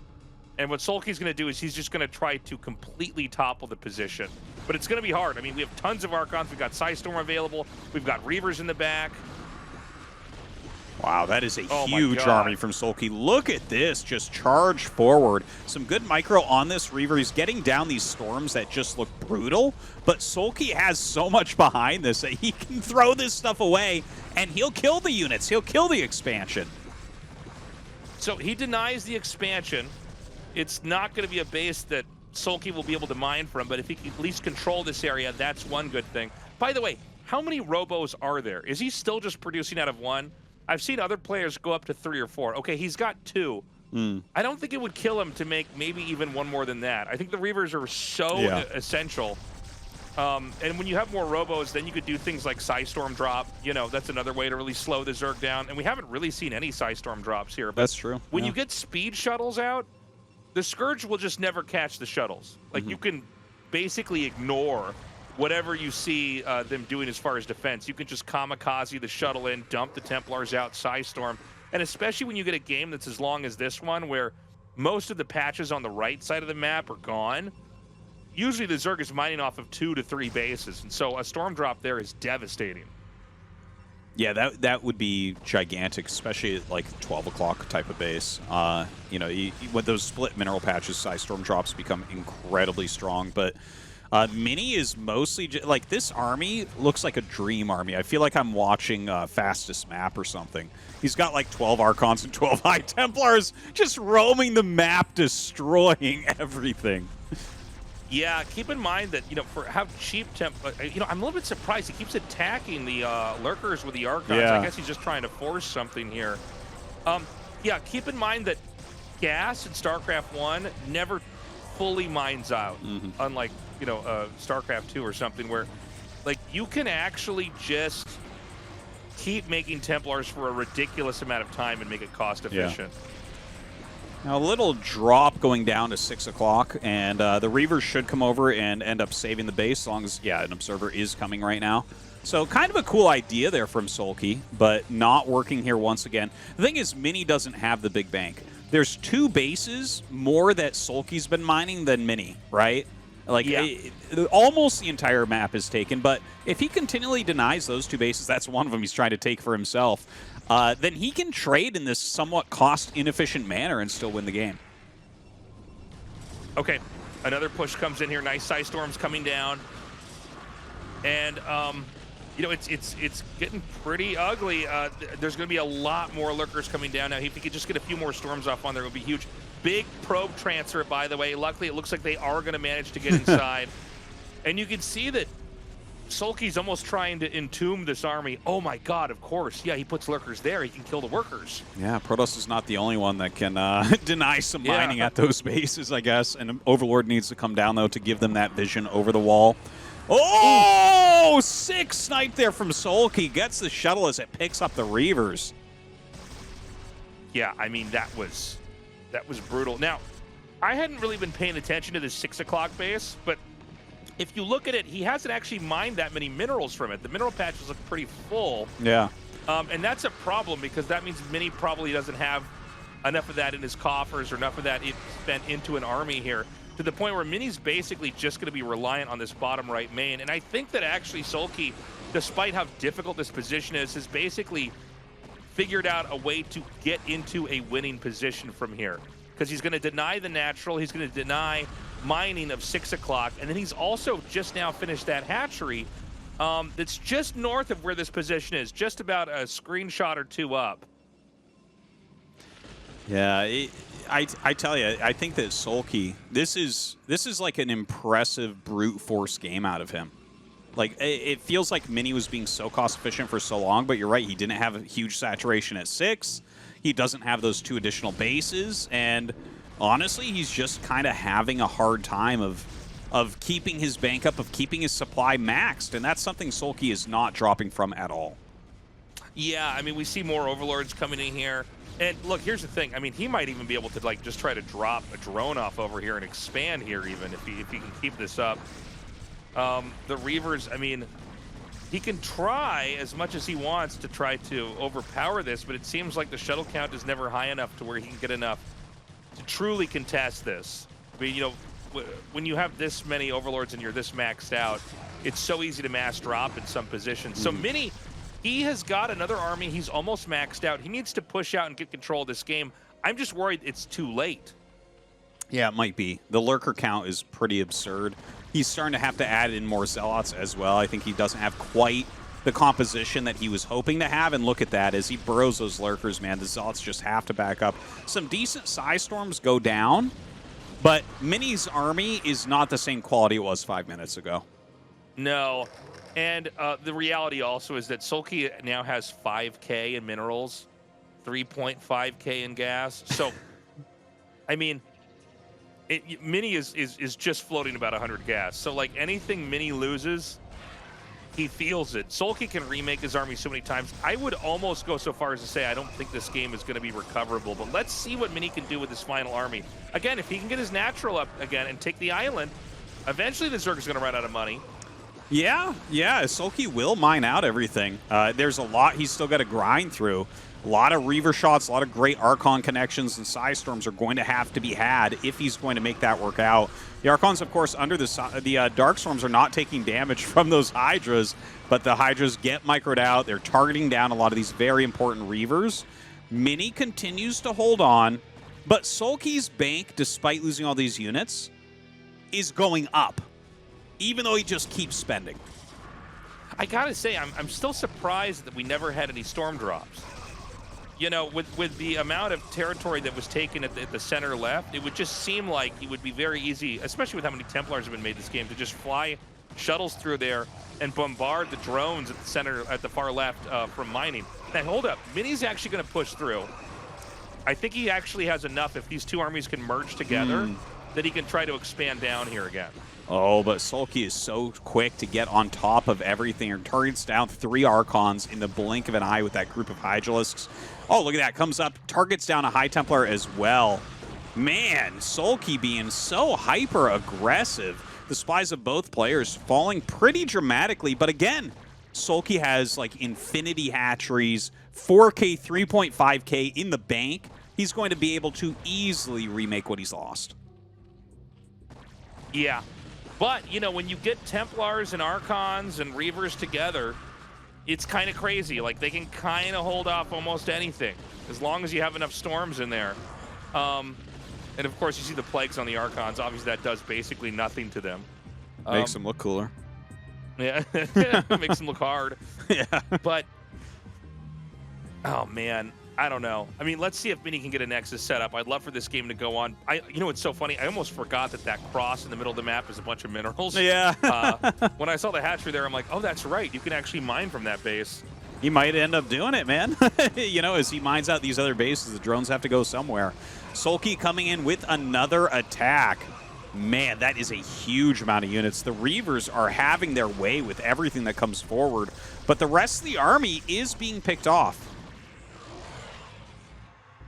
Yeah, well, you know, the Lurkers come in, and there's just no way to actually defend the natural now. They have to push out once again from another Lurker contain. And, I mean, they're kind of doing it, but, you know, I just don't see a situation where Mini can refill this few units he loses here. Yeah, it seems like everything is just about picked off. Mini supply getting dangerously low at this point. Look at that, 500 in the bank with 110 supply. It's just, he's not going to hold on to another big attack. Yeah, we just saw him lurch in his chair, too. Yeah. There's a period, it almost looks like he's just looking at the game and kind of processing it. And he might just tap out, we'll see. It felt like he was playing a pretty solid game. You know, when SoulKey was throwing all those drops away, SoulKey did out-mind game him in the beginning, just to mention that. So that's like 2 games in a row. But Mini came back and then unfortunately got overpowered by SoulKey. Yeah, you know, when those base splits, you know, where it's like, you know, Protoss at the bottom, Zerg at the top, you need to make sure they especially mine out that island, but also get the defenses necessary to control that side of the map. He really only got control of the main. In fact, in a lot of games, you'll see players expand to the natural first as Protoss, and then the main later. Kind of the same ways that we see Zergs take a natural for their 3rd base, and to get a free main later, a free 4th base later. In this case, it might have been better for Mini to take his 6th base at the natural, just to hold that position, to get cannons up, to get Reavers there, and then try to expand back there, because not being able to control that position really cost him. Yeah, unfortunate for Mini here to start out down 0-2, but SoulKey is playing just magnificent Zerg versus Protoss, so we'll see if Mini can start to come back. I still think he has it in him. Like, he's playing some very good StarCraft here today. If he can get an opening to go his way instead of SoulKey's, I feel like that would be enough to push him over and be able to pick up some maps. Well, SoulKey's halfway there. This is really scary for Mini. Mini, in order to come back in this series, I think he has to win Game 3. It's really tough if they get the 3-0 lead. And statistically, it almost never happens that we have a reverse sweep from 3-0 to then 3-4. And if it does happen, one of the only it's players SoulKey. who's done that is SoulKey. Yeah. He's one of the only people who's ever pulled that off. StarCraft 1 and StarCraft 2. It's kind of crazy. All right, guys, short break. When we come back, Neo Dark Origin for map number 3.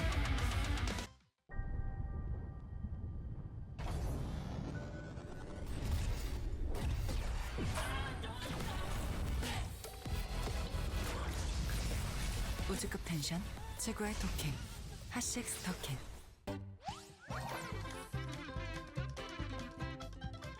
아이고 또 한 번 결승이네요. 변현재 선수 오셨습니다. 네, 안녕하세요.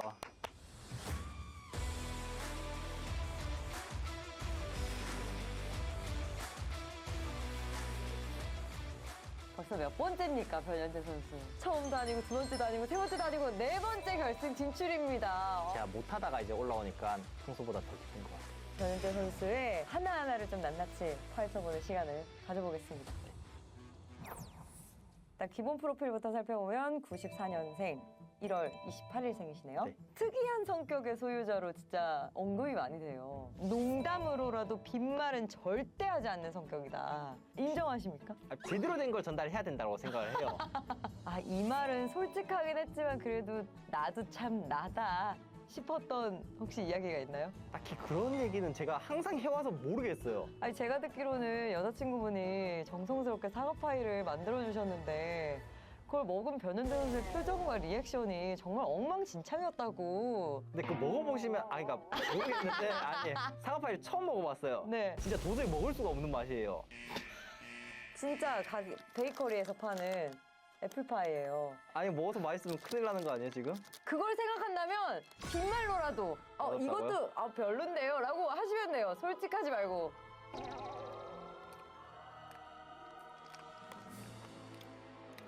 그거 먹는 거 같은데요? 맛있네. 지금 세 입을 연달아 제가 원래 먹었네. 경기장에 밥을 안 먹고 오거든요. 아니, 그만 드시고요. 무슨 뜻인지 아마 많은 분들이 다 납득을 하셨을 것 같습니다. 정말 빈말 못하시는 분이시군요. 변현재 선수의 좀 과거로 돌아가 볼게요. 프로게이머를 어떻게 꿈꾸게 되셨는지도 좀 궁금하네요. 친형이 갑자기 스타크래프트를 하게 됐는데 저도 그냥 자연스럽게 따라를 했어요. 공부를 못하다 보니 게임에 이제 집중을 하게 되고 그러다 보니 제가 이제 게이머를 했어요.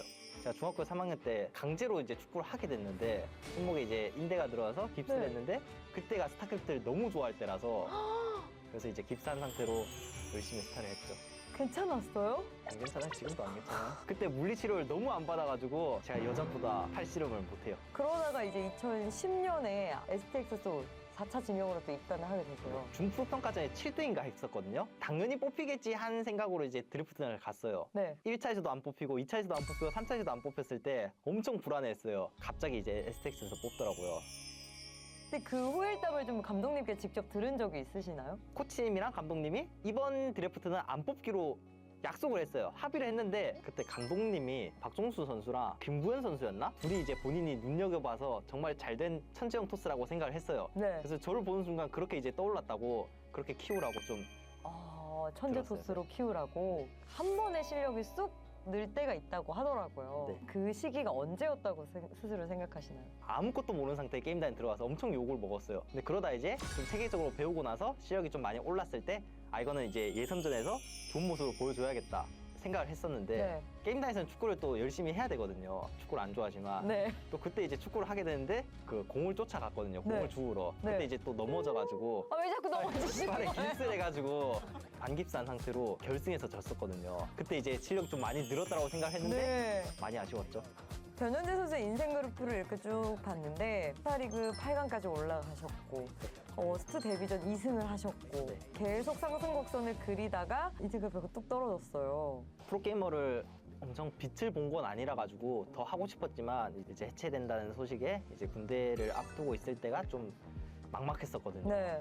이제 뭐 하고 지내야 되나? 인생이 좀 내리막이었던 것 같아요. 군대 생활을 가장 많이 변현재 선수가 했던 생각은 어떤 생각이에요? 방송을 어떻게 풀어나가야 되냐. 그냥 이 생각을 좀 많이 했던 것 같아요. 정말 그래서 제대하시고 우승까지 하시면서 지금은 뭐 방송도 잘 되시고 대회도 잘 되시고 가장 뭐 본인의 전성기라고 좀 봐도 될까요? 시즌 11, 12 때부터 이제 인기도 많이 오르고 계속 성장하고 있는 것 같아요. 그러면 본인에게 가장 기억에 남는 순간은 언제인지 또 궁금하네요. 그래도 우승을 한 시즌보다 그전 시즌 그냥 준우승했을 때가 더 기억에 남는 것 같아요. 결승에서는 아쉽게 졌지만 그 시즌에는 주인공 느낌이었다고. 그래가지고 그 시즌이 제일 기억에 남는 것 같아요. 맞아요. 그때 변현재 선수의 임팩트가 진짜 좀 컸던 것 같습니다. 자, 이제 퀴즈를 풀어볼 건데요. 저희가 또 퀴즈를 맞추시면 리버 모자입니다, 이거. 자, 그럼 가겠습니다. 게임 퀴즈. 네. 사이오닉 스톰의 피해를 전부 입히는데 걸리는 시간은? 시간이요?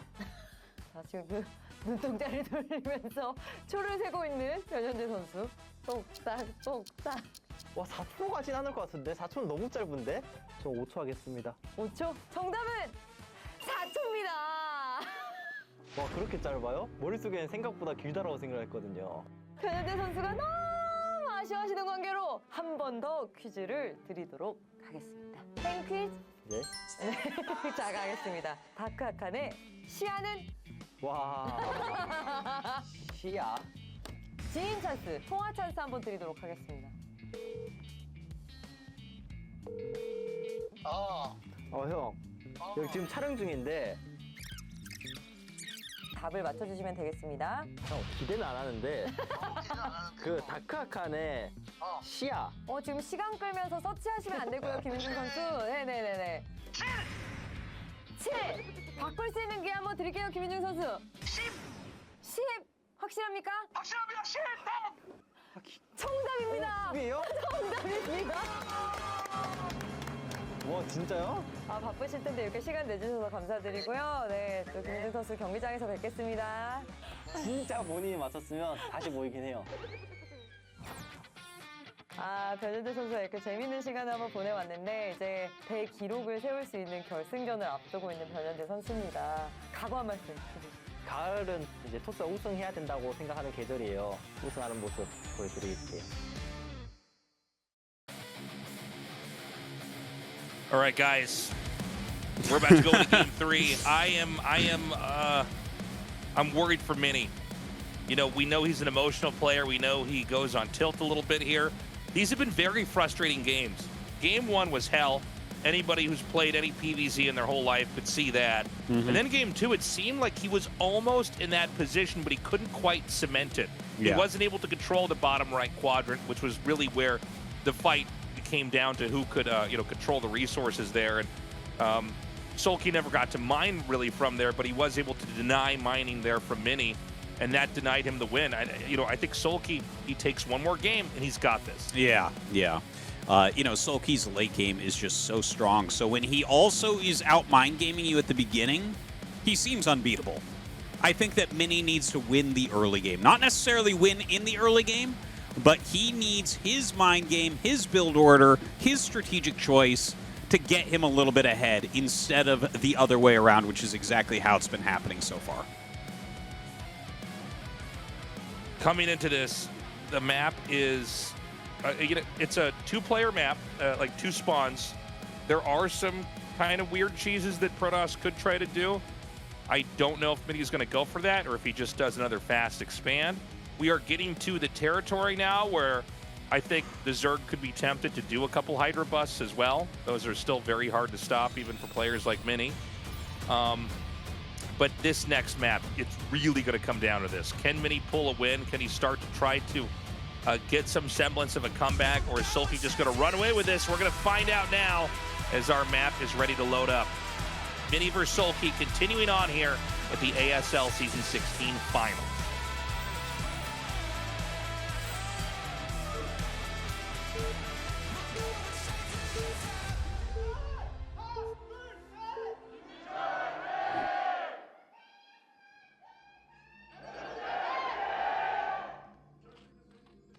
Okay, so we have SoulKey in the north and Mini in the south. All right. This is a map where controlling your the center area around your opponent's bridges. There are 3 bridges that allow you to get across. If you can set up a lurker contain or anything like that, it becomes a pretty difficult game. So a lot of times you want to just make sure that they don't have dominion over your bridges on your side of the map in order to stay in a healthy position. Yeah. That's really such a big part of this map is the containment factor. The fact that you can't really take a 4th base without being completely out in the open and having your opponent have a lot of ways to be able to attack you. So controlling that center is incredibly strong. I've definitely seen a lot of Lurker Hydra contains here. And it feels like you can't break through the bridges. You have to kind of go up around that 4th base area, maybe come down that big ramp, and then break to the south or to the north based on your position. And, I think that that's a really hard thing to do. So if SoulKey gets into that spot, it'll be interesting to see how does Mini deal with such a tough spot. Also, if you get that lurker contain up and they do try to run around, then they can the Zerg can just pick up and counter into your actual natural. So it's a very, very punishing map in that regard. Now this game we have an overpool build, and it looks like for Mini we're going to have just Forge expand again with a Nexus behind that. No big surprises. Both players playing a pretty safe game, at least as far as this opening goes. The probe chasing this drone away, a second drone being sent out by SoulKey to go ahead and make his hatchery, as this one looks like it wants to turn around. Mini's trying to get that kill. He's got a little bit of damage, 3 hits on it so far, but the drone is starting to heal and will be able to shake the probe loose. So he gets the Nexus up first, and we'll get a cannon immediately after that. Interesting to see that Mini has really relied on Forge builds here. For the longest period of time, it was really all about the gateway expand opening. Yeah. But this is the third game where we've got cannons right away. That's a really good point. Why do you think that is? I don't know. It could be just that, you know, the gateway style is so popular that Mini wants to try an alternative route. It's never been that the Forge expand style is bad, but I think it is fair to say we saw way more one-gate openers. Yeah, for sure more. And, yeah, and it also, it just... the gateway one-gate opening, although it's a little bit annoying to try to figure out, when you get it down, there's so many opportunities you can create for yourself with it. But the fact that he's going to go for the Forge style is a little bit interesting. I thought, even when we saw Forge first in Game 1, that surely we'd have a gateway opening in the later games, but we don't have a map where Mini seems to want to go for that just yet. And the Forge style, when you get it down, it's very safe. The problem is that you don't get any way to interact with them on the map early on. So the pressure really comes off very quickly. It feels like overall the gateway openers are better, but you know, maybe he's getting the feel that most of SoulKey's practice was against those gateway openers, so you can actually, if you decide, like, I think SoulKey's going to practice 80% against gateway openers, you can actually just have kind of a more refined opening game by just switching it up in your own practice and saying, well, I get to decide that. I'm going to go Forge expand a bunch. So maybe it's something like that. I mean, we've seen that, stuff like that before. You remember in GSL we had a finals where, you know, it was clear that, you know, no one was going to go Roaches for a long time, and then Rogue went like only Roaches against Maru, and it was like, well, Maru just wasn't prepared for this. It was a completely different strategy than what he practiced for. So I think if you can mind game in that way, that can be very strong. Yeah, if you have a style that you've really mapped out, and they, even if they're pretty good against it, it's just not what they've been working to figure out at that point in time. You do manage to take some of the game and kind of make it on your own terms here. Spire being planted over here, by the way, and you know, I don't know how much longer this probe can actually stay alive, but at least for now, you know, this isn't a Hydra bust. Protoss could instead focus more on the next phase of the game and not about trying to survive this one. Well, he'll keep that alive for just a little bit longer. Finally gets picked off in his mineral line. But this is probably the most standard that we've seen so far. No second Stargate. The only time he scouts a Spire, Tasteless, and no second Stargate. Yeah, and he's going to go for that Citadel instead. And this is looking a lot more like a classical PvZ from the Protoss. So no craziness. There's not a Robo being thrown down here. Although this map does have some pretty exceptional features on it, it really is more in the realm of ordinary and standard. And so I think we're going to see more of a standard game here from Mini, which is very much so welcome. By the way, that's a very fast second gas. I think we actually are going to see Mutalisks here from SoulKey. So it's, you know, out of 3 games in a row, you know, SoulKey is getting the better end of the Mutalisk decision. 2 games against double Stargate where he doesn't go Muta. And then this one game, like, I think he's going to go Muta, right? Like, that's what it definitely looks like right now. And Mini's kind of prepping in a completely different direction. Yeah, it definitely looks like Mutalisks with that second gas. And you can see he's gonna do the 5 Zealot push now. And this is basically to try to figure out, okay, what are you actually doing on this side of the map? This will force out a lot of Zerglings. He's doing this while the Corsairs are killing off Overlords in various parts of the map. He's going to kill this one over here at the top right. But, you know, can't you just get trapped here by the Scourge? You might, yeah. Good control might okay, be able to pick him off, but no, yeah, they get out just in time. Okay, so that was a pretty big move. He gets in there, and the Mutas actually made a beeline over here. Oh my god, they could kill the cannon.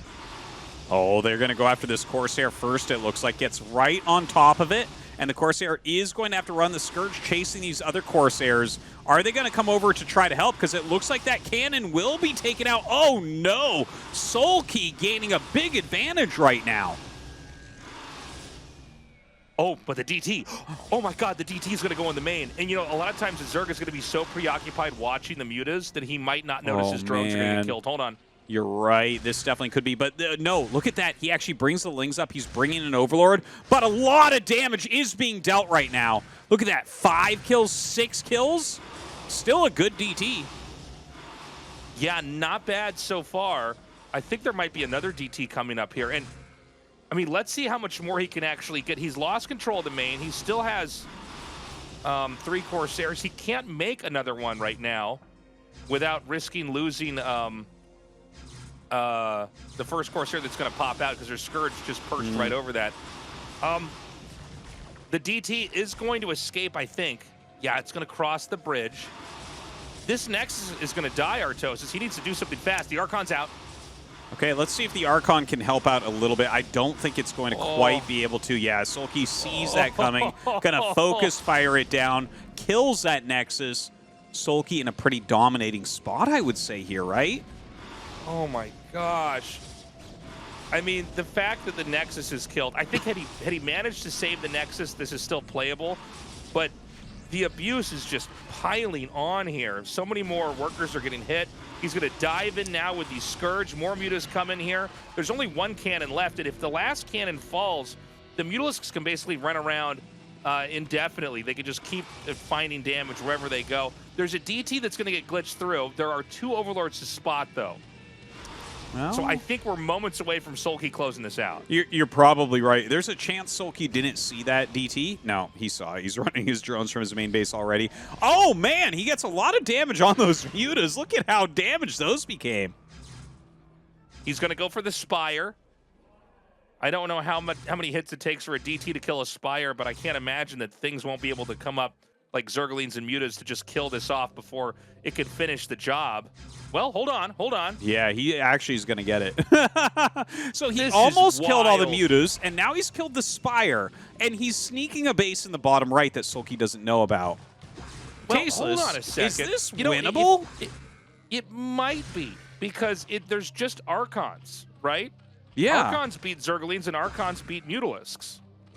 Oh, this is crazy. Dude, even He's just killing out of vision. Dude, oh my god, even killing Zerglings right now could end up helping a follow-up push. Look at this, double Archon, he can make a 3rd one, maybe he's waiting for Psystorm, getting his Nexus his Nexi set up in the main base and at that kind of hidden 3rd base location. Maybe there's a comeback here. Yeah, let's give this a little bit more time. Now, the Mutas are pretty badly bruised, so if they overstep, an Archon could just obliterate them with a shot or 2. But, you know, if the Templars have Storm, I think there's a way that Mini can move out on the map. And also, if the 3rd base goes unidentified, that's another way that the Zerg can just have a bad read on the game, right? This is a fascinating one. I'm kind of stunned that Mini's done so much with the DTs. Looks like he's going to try to chase this one down. SoulKey is. Doesn't quite catch it. But just even keeping the DTs on the map, keeping those threats alive, that's a very scary thing for the Zerg, because Zerg doesn't really have that much back at home. You know, one sunken colony, the DT can kind of ignore. Yeah, you can just run past and target down drones left and right, and, you know, they're not going to get that announcement because you're one-shotting them still. A couple more cannons going up in that bottom left. I can't believe that Mini suddenly is on 3 bases. Like, this is such a shocking turn of events. And I gotta say, like, when we were watching the DT, something happened where the mutas like flew into Corsair range or got hit by an Archon a couple times, because I think that's what really slowed SoulKey's momentum down. He had very high health mutas. We looked back, and they were all like deep red. So he's had to stay pretty far back while they kind of start to recover, but it's a long process for Zerg units to heal all the way. Is he going to see this? Oh my gosh. Oh man, he's so close. He's not going to go by. The mutas do not go by that base. SoulKey thinks he's absolutely dominating right now, Tastosis, but Yeah, I'm not so sure. Well, I think in this position, you know, we were talking about maybe Mini could counterattack. I want to take that back. Yeah. The more I'm looking at this game, I think actually, if you get a third base up like this, you play the most boring game you've ever played in your whole life.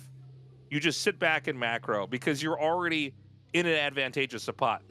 The Zerg should always be 1 to 2 bases ahead of the Protoss. Always. Okay, here we go.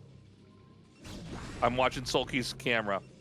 He suddenly realizes, yeah, you see Oh, it, yeah, his- the little his lip kind of curl. weird smirk. Yeah, it's just like, oh, this is a completely different game. Yeah, this is not what he than thought what it I was. thought. Yeah. He might have even been looking at this and be like, well, you have to attack if you're going to win. Where is it? You know, and then he's like, wait Yeah. a minute. Something's wrong here. Something isn't, you know, quite what it seems. But he does have a very large Hydralisk force that's coming across the map. We might see him throw up one of those contains we were talking about for this map before the game. Yeah, the cannons are a little bit late. I guess it makes sense he had to make cannons at that third base. So the cannons at his natural were a little bit slower. But I don't think that there's enough Hydras out that he can actually break this open. The funny part about this game is we're still on 4 gateways. So, like, there's been a road to recovery, but the Protoss truly has not recovered yet. We don't even have 6 gateways or 8 gateways up yet, which is normally the number you're looking for. Definitely will have to get those added ASAP. Throwing down a bunch of pylons as Mini did get a pretty substantial supply block there for a while. But, you know, the game is so weird right now. I think it's hard to keep track of what you need and what you don't need. Now, a lot more Hydras coming down for SoulKey. His macro has been pretty on point. Many, many lurkers being made. You know, Mini so far is making this look like it might be the comeback of the tournament, but SoulKey is still playing so solidly.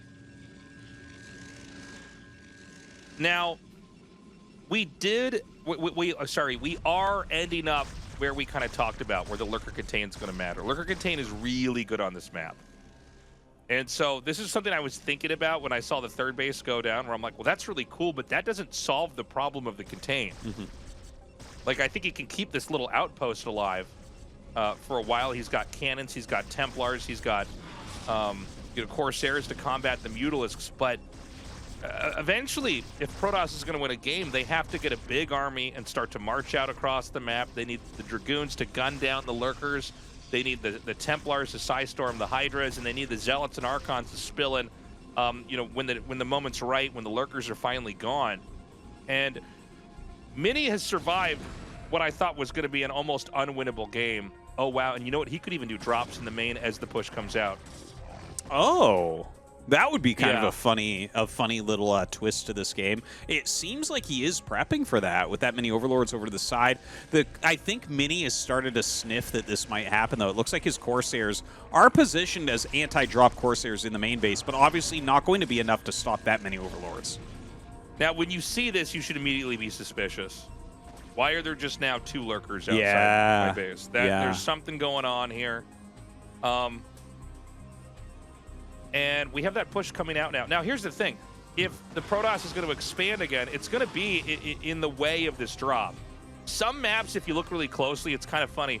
The position the main is at is in such a way that it almost can't be dropped because the natural and the third base cover it. Oh my god, here we go. Can he intercept it? Oh, Tastosis, he's drawing him away with the mutas. Oh, and he actually doesn't utilize that moment. Okay, does turn to the south here now. He is going to go for that drop into the main base. A bunch of units from Mini trying to get up here. Picks off 1 Overlord before it gets in. Will that be enough? Yeah, now it seems like there's a lot of Dragoons coming around here. He's going to pull the probes away. It's important he doesn't lose too many of those. And the Zerg's going to go for the Nexus. Man, SoulKey is so scary just watching this. Like, every decision he makes, if I'm ever in a game, like against a Zerg, and I see them, you'll be playing against somebody and you'll go, oh gosh, this is like the worst possible thing that could happen to me right now. He knows exactly how to hit me where it hurts. And that was a great move to take that Nexus out. That's a good way to extract value, deny that extra gas, and try to keep you down. But over in the middle, I mean, SoulKey still has lurkers on that side of the bridge. It's still an uphill battle right now for Mini. It's looking pretty bad. He's lost his main Nexus twice. That's not normally a position where we're like, don't worry about it. Mini's got this. And SoulKey is on 4 bases. He's got the containment over the bridge, which is the hardest place to break out. But Mini knows that he's going to go up the right side here. And we'll see if he can actually, like, maybe take control of the mid. Do you think he comes out and tries to break the lurker containment, or does he try something like a counterattack? It looks like he wants to do a counterattack, but I don't know how well it's going to go. And we know that drops are going to be a threat this entire game. Is he going to drop just over here in the minerals? Yeah, he's going to try to kill these workers off. This is always a great play, by the way. If you can just get 1 to 2 lurker shots on probes, sometimes you wipe out their entire mineral line. Yeah. Definitely can blow those probes up super, super fast. Now, Mini comes out and starts to take a fight at the bottom of this ramp up to that 4th base location. You know, it can't really tell exactly what he's planning. It looks like he may just try to kill off that hatchery that's being morphed in the top right. But is he actually gaining any ground? This lurker's still here. Stressing me out. Okay, he's finally going to get rid of this. Yeah, Mini pulls back. No, sorry, Tastosis. Go ahead. Oh, no, it's a politeness battle. This is chaos. Start the show over. So I don't really feel like there's anywhere that Mini can really break free from. I mean, there's so many lurkers in the middle of the map that I don't see how he's going to be able to get out of here. He's basically just baiting out the storms. Well, and then there's still so many Hydras left over. Still, the storms did kill some of them, reduced that Hydralisk swarm by a little bit. A couple more storms are available in this army as well. Throws them down. A big army reinforcement coming up from Mini. You know, if he reinforces this and breaks that line of lurkers, this game could flip on its head. Yeah, if he breaks the lurkers, he's going to get control of the center of the map, and I think Mini could try to navigate this to a win. More lurkers are going to come up. We need to see a couple more Psy Storms blanket this area. Mini's being very patient, too. He's not overextending. He needs to take advantage of all these Templars he has in the back, and I think Zerg may have overestimated how much of this fight he can actually take, because there's still probably 4 to 6 more Psy Storms in this control group, and you know, all you need is for the Zerg to charge into you, and you storm it, and the Zealots and Dragoons and Archons do the rest of the work. And I mean, it looks like he's going to break this, right? Yeah, it kind of does. And not just that, some of the lurkers got pulled up from those bridges, so there might even be a chance for Mini. Look at this. As he clears the lurkers here, he can reinforce this army directly over the bridges, and that's exactly what he's going for here. Much quicker getting his whole army out onto the map. And suddenly I'm looking at this, and I think Mini can clean up everything in the center. I think he can. I think you're right. It's not done yet, but he's getting there. I mean, he still has Psy Storms in his pocket. He hasn't thrown these away too quickly. He's got to be careful. This isn't a great angle to come down on, but you know, if he clears those 2 lurkers at the bottom, I mean, he's opened this up, and I think he's going to do it. There it is. The final lurker is going to fall, and that means that suddenly this contain has been broken. Mini is a master. This is so well done, but SoulKey is still rallying down a lot of Hydras. Quite a few lurkers just hatched as well. He's trying to spread them out. Some of them are clumped up a little bit. Some great storms could do work there. Starts to throw a few of them down. Don't worry, by the way, Mini is taking a 4th base during this. He's remade that main Nexus again and continues to take a strong fight in the mid. This is insane. I think... Yeah, I think SoulKey can actually fight this back. He might be able to reset the position, in which case it's possible Mini's going to have to try to fight all the way around to the top again. Such a painful loss there. The mutas are going to come and try to just deny this Nexus. It looks like SoulKey's so preoccupied he's not even actually looking at these mutas. He knows he needs to focus all of his energy on making as many lurkers as possible and reconfigure that contain again. Yeah, I don't know if Mini is going to have it in him to break out of the exact same type of contain he was in before. If enough lurkers get over the bridges, he might have to go around once again. Whereas, you know what, if he has 4 bases up in mining, well, I guess it's not 4 anymore, right? Because his naturals might out. The funny thing is his main is not because he lost the Nexus twice. But still, that is a great economy for Protoss to play with on this map.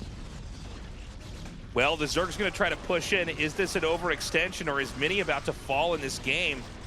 I just see some Dragoons. There's some more Hydras coming across. The Storms are not bad. Oh my God, and the Nexus falls. Ooh. I think it's possible SoulKey's actually reclaimed control of this game.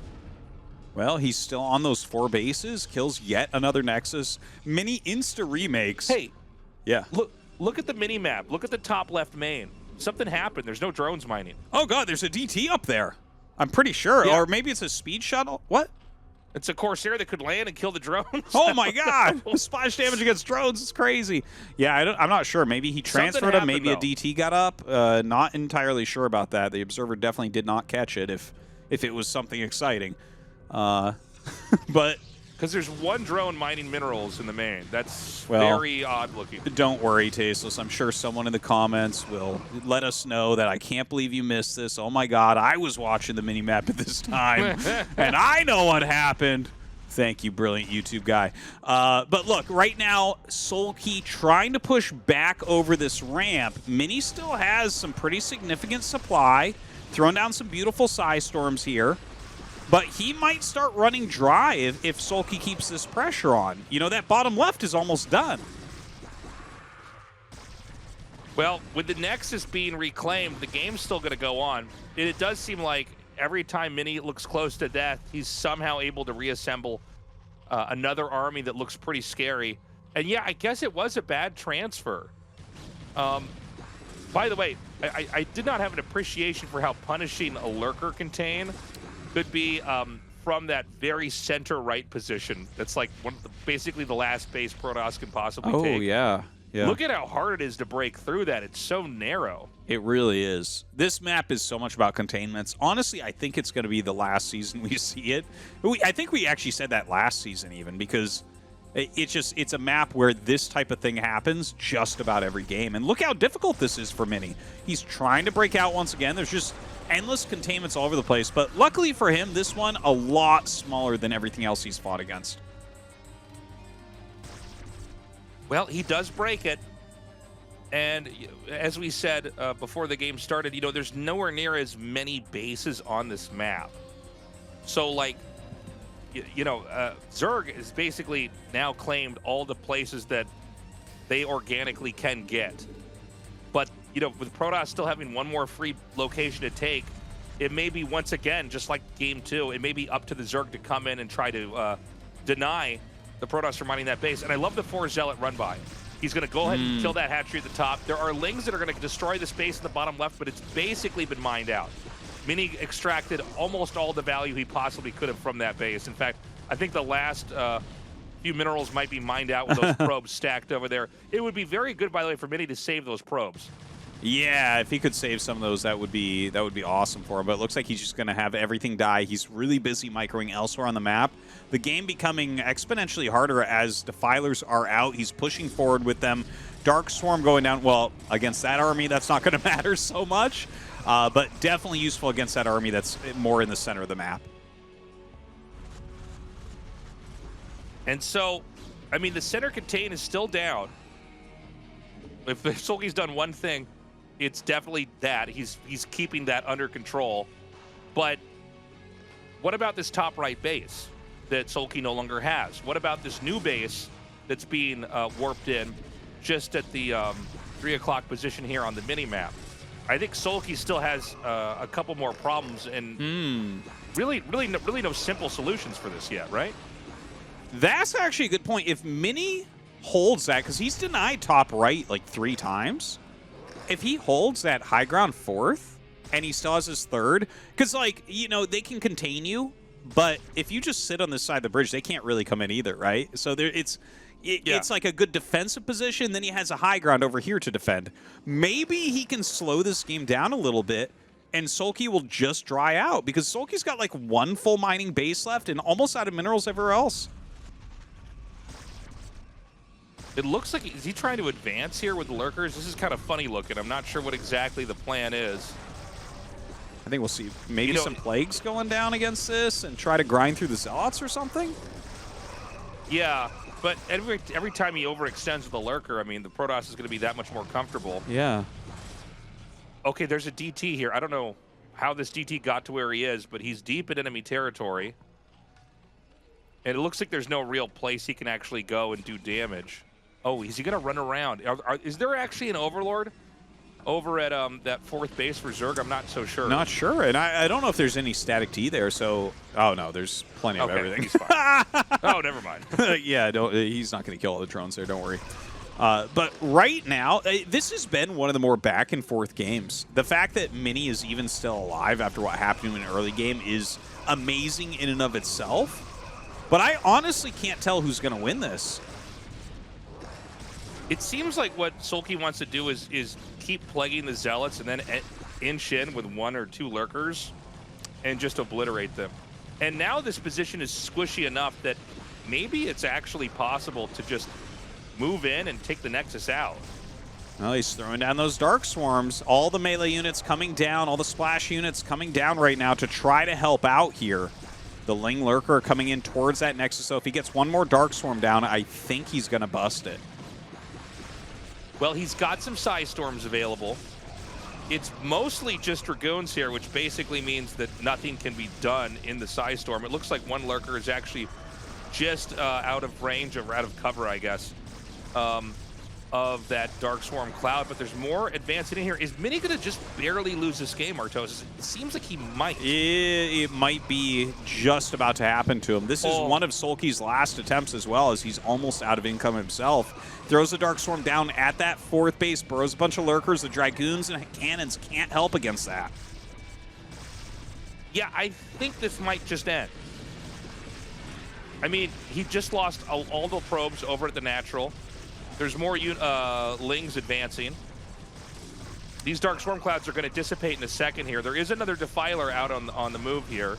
Oof. Huge plague on those Dragoons as well. Dragoons absolutely hating Defilers. But I think that SoulKey is going to go up 3-0, Tasteless. He looks unstoppable, honestly. I mean, Mini played a crazy game, but SoulKey just knows how to take these Protosses down. I'm so impressed. And I think with that, that's it. Look at that. Mini leans over in his chair. He looks heartbroken. He knows now the only way to recover is to play 4 perfect games against this Zerg. I don't know, man. GG. Well, that is a 3-0 lead for SoulKey, which is so crazy when you think about the fact that Mini just 4-0'd effort in the previous round. How good is SoulKey really? It's pretty crazy. And I also, what an impressive fight from Mini. I mean, he lost his Nexus in his main, and then he lost his Nexus in his main again. He got a hidden 3rd base up. He fought back really well. He actually broke the contain in the middle for a little bit, was fought back, no problem at all. It still gets 2 more bases up. At that point, he's basically he has more bases than the Zerg. I mean, obviously that bottom left base, once it wasn't worth anything, was killed off, but SoulKey just knows how to tactically engage. It was really interesting watching him plague those Zealots and then run in with 1 Lurker and fire, and then run in with another Lurker, and it looked, honestly, I thought it looked pretty bad. And then after a little bit, you realize, oh man, they don't have anything. Protoss doesn't have anything to defend right now. It actually worked out. Which and then he was able to come in there with the kill. Yeah, it's even more surprising because SoulKey was almost out of money at the end. Like, he barely had any mineral patches left, so he just barely grinded that game well enough. Really amazingly done from both sides. This is the least one-sided finals I think we've ever had.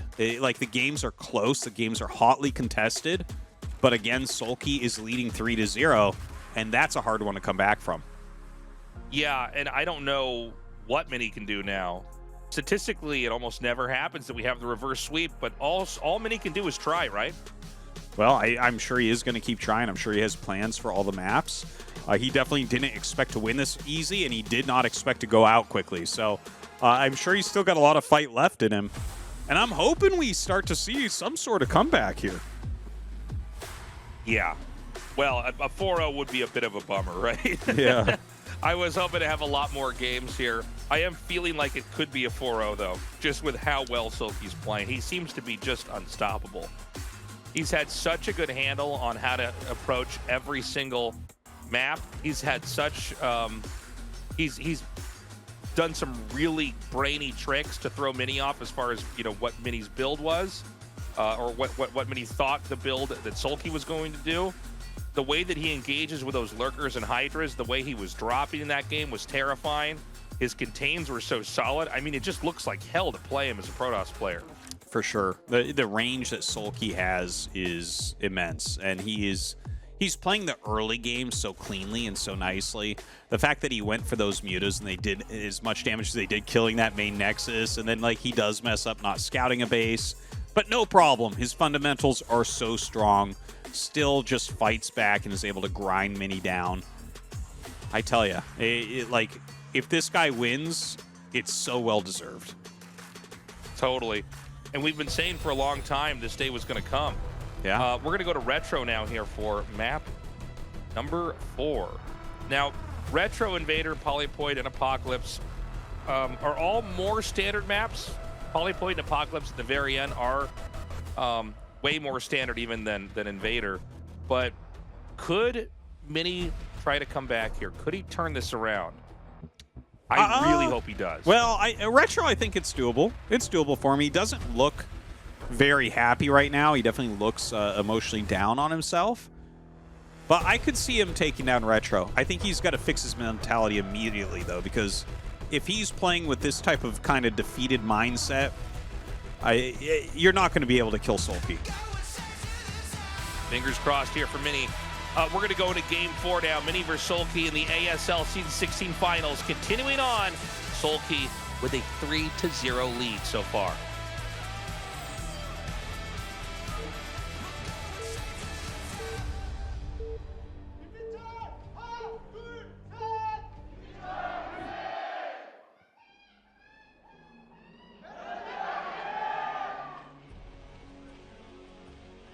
All right, we've got SoulKey in the top left, Mini in the top right. Retro is a map Tastosis and I have both been really excited about. It's a map where there really aren't that many bases.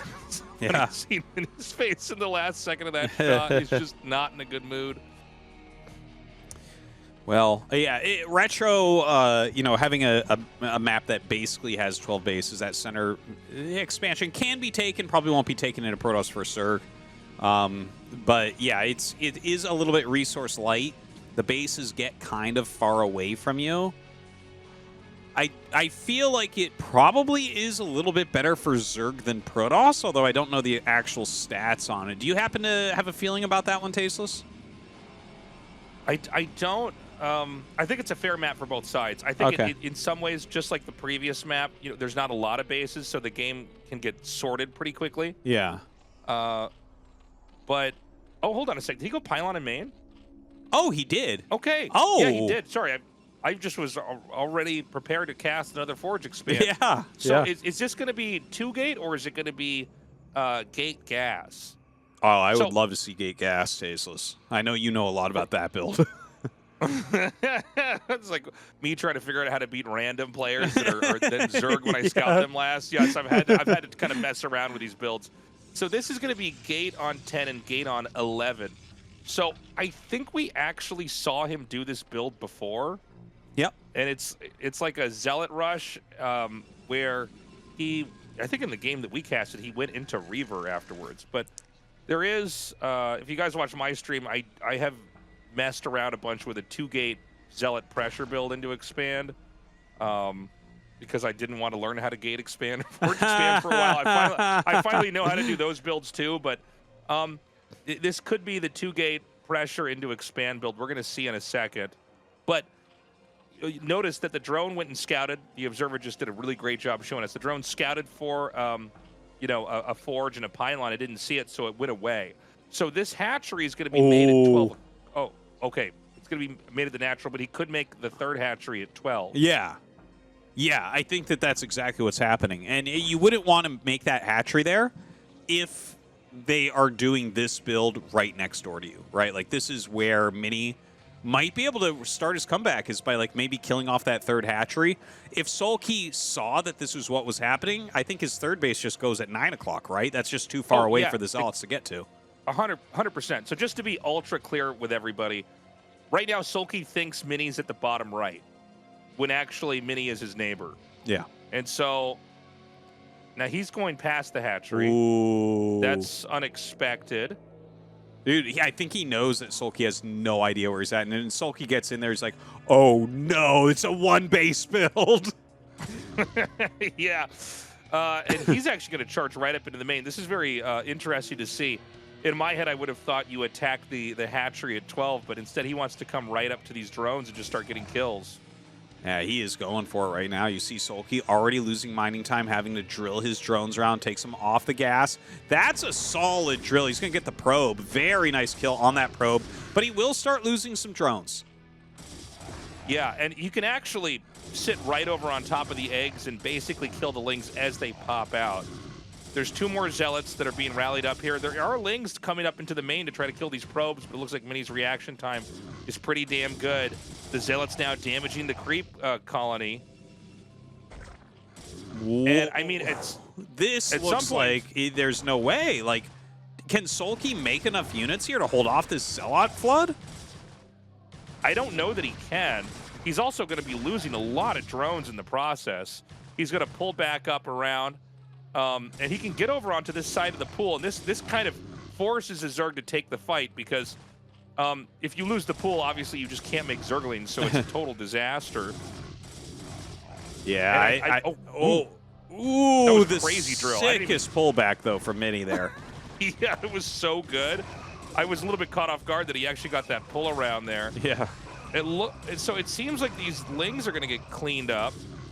But the Protoss is still just like rallying these Zealots down here. We've got that Robo inbound. And remember that, like, there's no Hydra Den, there's no third hatchery.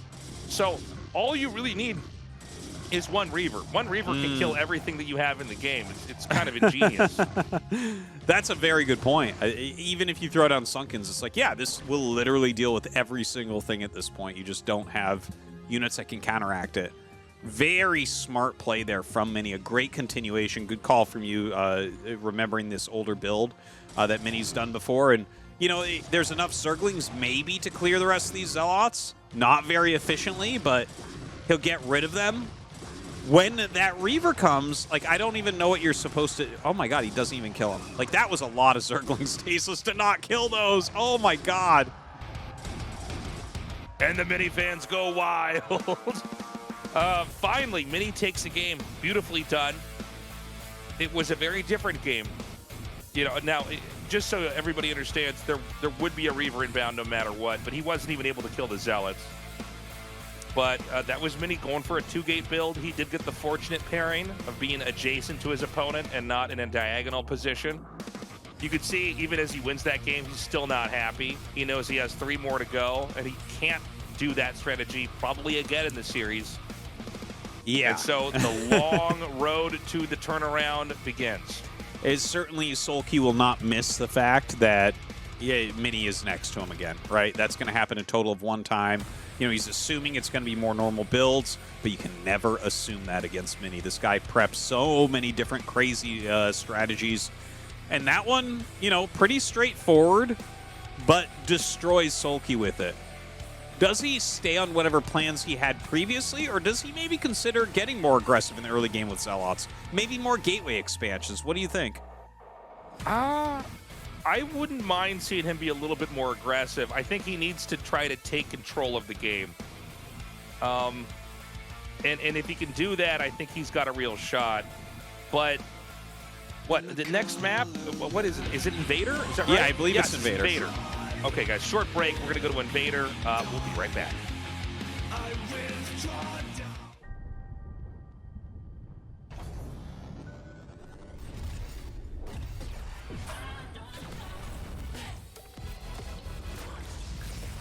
우주급 텐션 최고의 도킹 핫식스 토켄.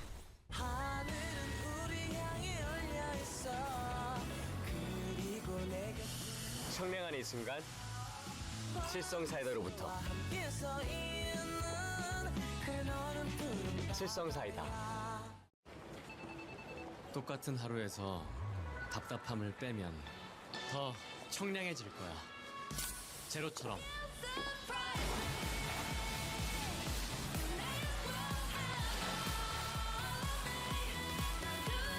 우리 없어도 되는 건 빼고 살자.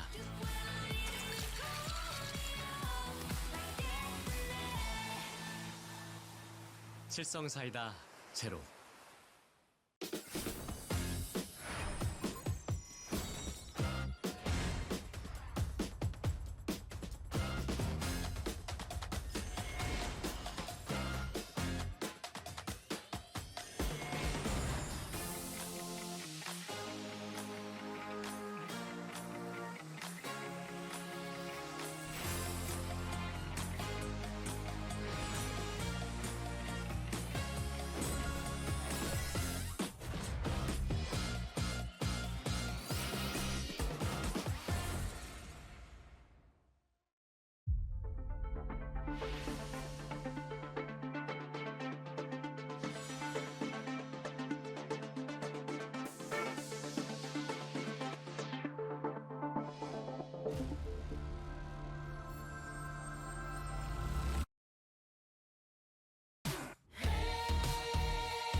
So now we have to see, can Mini win another game? Can he continue this comeback? You know, when one becomes two, it feels more likely.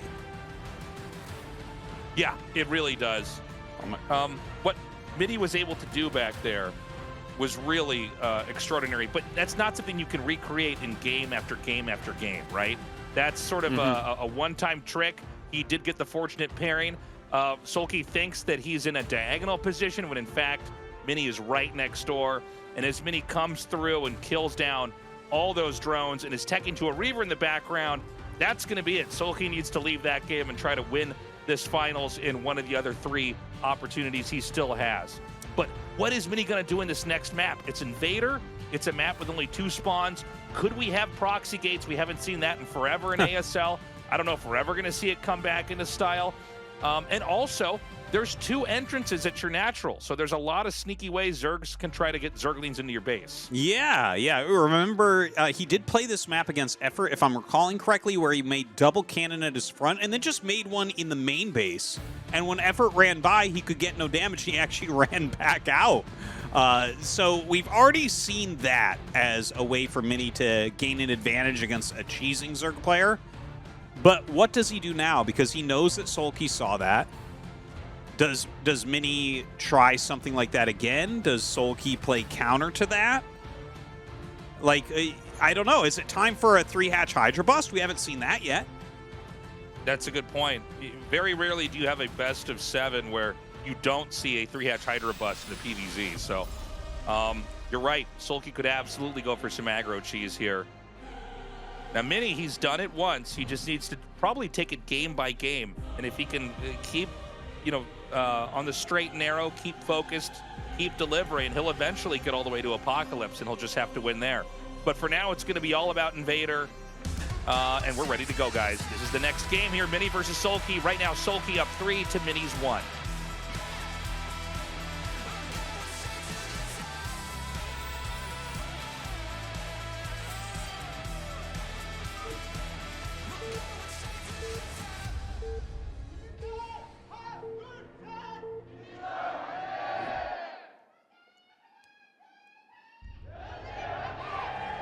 All right, Mini spawning at the top left and SoulKey spawning at the bottom right. I'm excited to see Tasteless, just what they're both going to choose to do. It's been such a battle of wills in the early game. Yeah, now we know that Mini has been pretty fond of Forge Expand for most of the series. I would be surprised if he did a 1 base build on this map. I just don't really see why a Protoss would ever do that. He's obviously also not sent out a probe on the map to make like proxy gates. And so it looks like it's going to be just a normal expand. We'll see if he scouts with the probe or not, and that'll usually tell us if it's going to be a gateway or a Forge Expand. Oh, does that mean 9 gate expand? When they leave the probe right there? Ooh, we've got Hero in the audience. One of the best ASL Zergs ever. Yeah, this is going to be gate on 9. If you see the probe there, it means that there's no way to run and grab a mineral and return it and then run back over here and get the gate up in time, so they just leave the probe there. And so he's going to go for the gateway expand, so abandoning the forge opening. Although I think you can do forge openings on this map, by the way. In this case, Mini's not going to be going for that this time around. Overpool for SoulKey back at home, getting ready to go down and check what's what. How does Overpool go against 9 gate? It's fine. It really I would say it's pretty neutral on either side. I mean, the Zerg has to be very aware of how committed the Protoss is with the Zealots, and also the Protoss has to be constantly counting how many pairs of Zerglings are hatching. But I think it's a perfectly fine way to play. I think you don't want to go hatch first on this map because the natural expansions.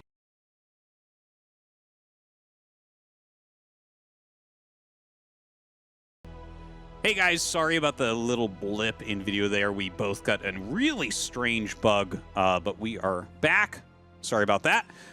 So he actually chases the drone back here, Tasteless, and what do you think about these two builds actually kind of going at it with this many Lings already out? Do you just sit defensively as many? Well, it doesn't hurt to hide one Zealot somewhere if you can get the Zealot to go anywhere. Because if you can get a Zealot behind minerals, you're basically always going to get value versus the Zerglings. And in this case, he's actually going to run by. Somehow he just like goes through a blind spot. This is actually kind of crazy. He damages the drone. He's not going to get the kill on that. But these Lings with an overextension now, they're going to have to scramble to get back home. And if you get the Zealot behind the minerals, you've basically succeeded in what you set out to do. Because the way the mineral patches are shaped, you can get a Zealot there and then put a probe in between the little cavity. Oh my God, he's going to get some kills here on drones too before he even goes in. Dude, this is huge. Oh, just barely misses that one drone. He'll loop around, but the pool is kind of in the way there. Not sure he's going to get too much more than a few Zerglings here with this one forward Zealot. Yeah, but he's got 2 more Zealots coming out over here at this other third base. So, I mean, it's still pretty scary. It looks like now, actually, I think Mini made his forge in his main, by the way. So I think we're going to get that Cybernetics core wall in here at the entrance. No, wait, actually a pylon. A pylon? That's not very common, is it? I think he's afraid of a full-on counterattack. He doesn't know where the Lings are. They haven't come up to defend the hatchery yet. Oh, okay. So he might actually cancel that. I think he's just like, wait a minute, am I going to get like counter all in? Yeah, he just needs something in the way. And that's a bit cheaper, I guess. The two Zealots, though, making themselves very difficult to kill here behind the mineral patches. And SoulKey will be able to clear it. He's made a lot of Zerglings. And it feels like Mini's getting the upper hand in this game so far. Yeah, it really does. Looks like he's going to let that cannon finish. He's definitely slowed the Zerg down. Whenever you start to flood these Zealots in, remember that the Protoss is making probes the whole time. So when, even though the Zealots eventually are killed off, the Zerg is not able to develop the way they want to. And so, we've got that second Nexus up. There's another scouting probe that's coming out on the map to try to see is there any possibility of any kind of Hydra den coming down. It's not the easiest place to wall in, but it does look like Mini's setup is airtight. And now with this scouting probe coming around here, he should be able to get in the main and then just see what exactly this ZVP is going to size up to. So, can you come up with a good reason why he kept the pylon after, like, he saw the Lings? You think it was just, like, the last second thing? Could it be possible he's trying to hide the Cybernetics core or something? Like, well, I mean, I can't really come up. The truth is that the pylon is just as good of a wall as a Forge or a Cybernetics core, right? Yeah. I mean, I guess he might have thought there was a full-on Ling counterattack, because that's one of the things that happens sometimes when you're doing these gateway expands, is like you're doing damage, but you're also kind of vulnerable back at home. So he might have just thrown that down, or it's possible Mini just says, well, why would I just make a pylon here? Yeah. Let me keep all my important buildings somewhere safe, Sure, sure. And honestly, pylon walls coming from a Terran player, that's the greatest wall there is. Tastosis can't break through that with vultures. But the Lings, there's plenty here. They are going to be able to pick off all of these Zealots. They're not going to get any damage. But, they forced a lot of Zerglings here, and that has to be a bit annoying for SoulKey. Won't be able to quite get that. Going to hide another Zealot and see if he can run by afterwards. And, the reality is there aren't that many Lings out right now. The Zerg Spire is almost halfway complete. I don't see if there is a second Stargate or anything. I actually didn't get to see the tech there. Was that a Citadel? And then what else? I guess maybe another gateway. Yeah, I believe that's what that was. He better not be going for double Stargate again, Tastosis. I can't. My heart can't take any more of that. But this one's all the truth is. Oh, sorry. Go ahead. No, I was just going to say. I mean, it could actually be not bad this time around. I mean, if the Zerg's going to go into Spire like this, it's I think a little bit more doable. Well, I mean, if he goes for it and he actually gets to counter SoulKey, he's going to be feeling fantastic about that. The Corsair coming down finds that Overlord immediately. SoulKey has not taken a second gas. That doesn't mean that you can't go Mutas off of this still. You can. In fact, it became pretty popular for a bit. But Mini doesn't think he's going to. I don't think he's going to. And I don't, I think that SoulKey is getting ready for those Hydralisks. Maybe just a few Scourge out there to push the Corsairs back. So these Zealots come down again, and it's going to be another big interruption here on the mining. even if you're not going to get that many drones, just forcing the deny, then running the zealots like this, just so perfect in between the hatches. I love this. Because if you don't attack it, they are just going to slowly chip away at the hatchery as well. It's pretty ingenious, to be honest. Dude, the hatch doesn't have much health anyways. Oh my god, the two zealots were on top of each other attacking for a moment there. That was kind of sick. But yeah, that was very well placed there from Mini, and he might try it again. So he's going to send another 2. This is kind of crazy. He's just very carefully grabbing zealots here and there and then chucking them out on the map and getting value with them. I mean, it's really good. How many times have these drones been stopped from mining? It's kind of insane. Yeah, quite a few times. Zealots come forward and are going to be able to kill a few Zerglings. He's still forcing those Zerglings out, which is nice. But I do have to say, like, SoulKey still has done a good job of droning. He got his hatcheries up pretty darn quickly as well. So I don't feel like he's massively behind or anything. No, I think he's okay. We do have some Hydras wrapping around here. This is a great little technique, is just getting the Hydras to come out. Zealot speed's done, so he can actually run up here. He might try to come kill that one Hydralisk. But just, you know, being annoying, really making the Zerg have to do a lot of hard work in order to get this done. And there's 4 lurkers being made. Tastosis, is there a possibility of a drop or something like that? It seems like a weird spot to make lurkers, right? Yeah, I think it is actually maybe going to be like a Ling lurker attack at the front. You know where you try to bust the cannons?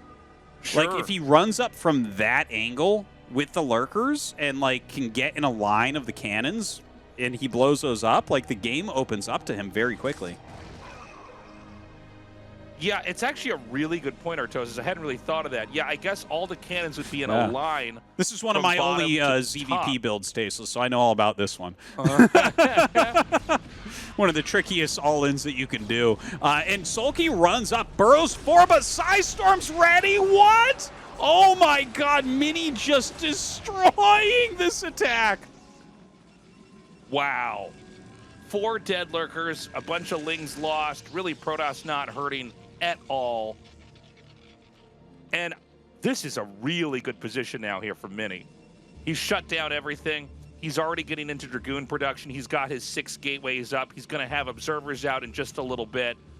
And the question I got to ask myself, Artie, is where would the Zerg expand to next? Because it doesn't look like there's any safe place to go. That's a very good point. Like, I guess you could let that third base be a standalone and then go towards the bottom left. I don't think that top right is a very good base for Zerg here. That seems like really kind of too far away from everything, and it doesn't build into other bases as well. So, yeah, I think SoulKey has to fall back and find, like, a defensive position. One idea I actually had yesterday, I was watching some Zerg vs. Protoss on this map, and you know that high ground that's kind of in between their 2 third bases? That looks like a pretty ideal location for, like, Lurker Hydra. You know, it reminds me a lot of the high grounds that we see that, you know, Polypoid or Circuit Breakers, you know, those areas where it's like, well, Protoss can't really pass here. So maybe you could take the top right if you did that, but I feel like that puts you into a very weird position where Protoss has a lot of ways to run around it. Seeing the number of sunken colonies be made, it almost makes me think SoulKey's just going to stay turtled on 3 bases for a little bit here.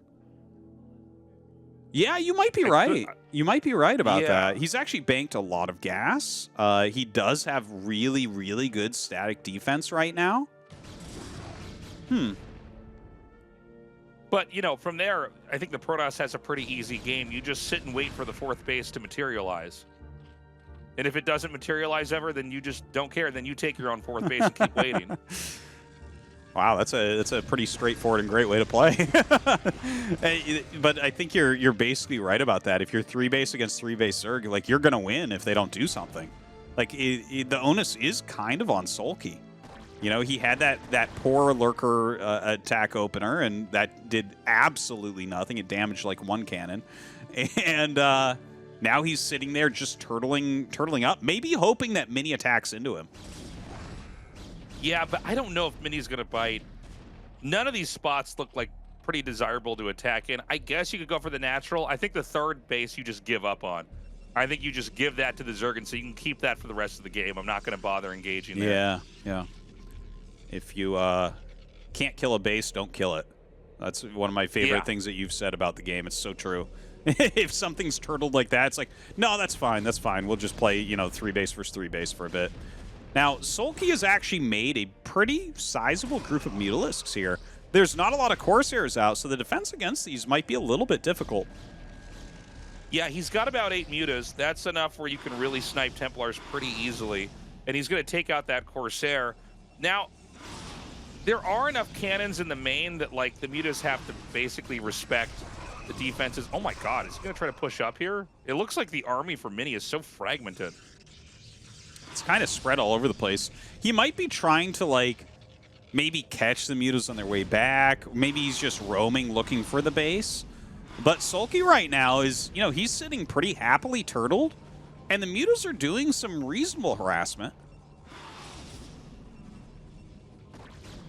You know, the mutas haven't sniped the Templars, so I don't know if they've really served their purpose just yet. I mean, it's great to kill cannons and probes and everything, but usually when you see a bunch of mutas, the whole goal is to kill like 3 or 4 Templars, and then you overpower them with mutas. It looks like, for now, the roaming has just continued on.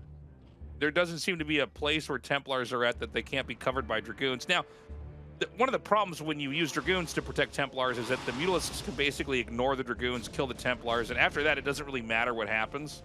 Obviously, don't try to lose too many, but, you know, if you kill off the Templars, then you can maybe try to take a fight with your Hydras. Do we even have that many Hydras, though? I don't feel like we're getting shots of the Zerg's base to the point where we can see what they have.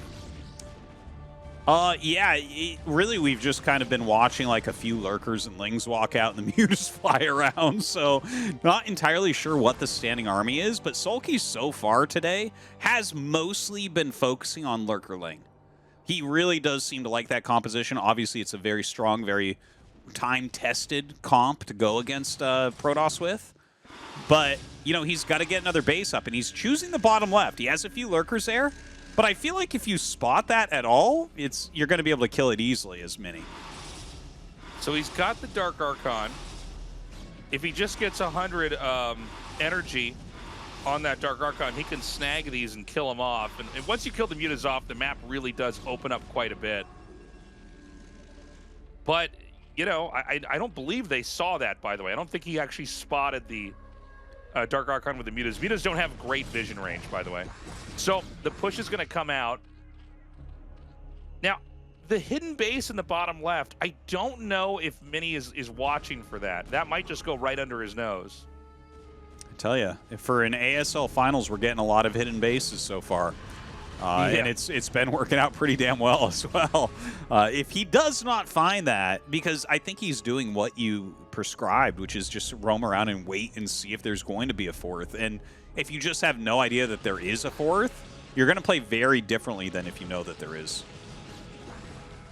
Yeah, so SoulKey just wants to play a quiet game. Now, you have to imagine, if the 4th base doesn't appear somewhere, you're going to have to go down there and check. But I think it might be too late.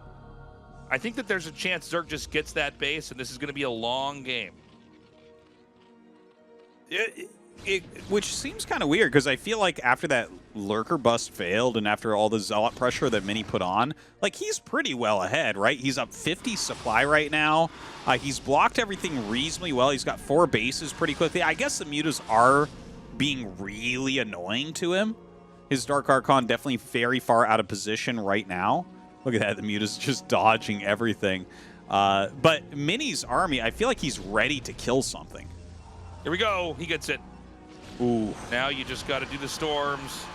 That should kill everything off. Okay, so the threat of the mutas is gone. He catches it, but the Zerg is already in one of these positions where it seems like, you know, they got their 4th base up. A 5th base eventually has to happen, but, you know, I think Mini still hasn't scouted that base in the bottom left, so this is a little bit alarming.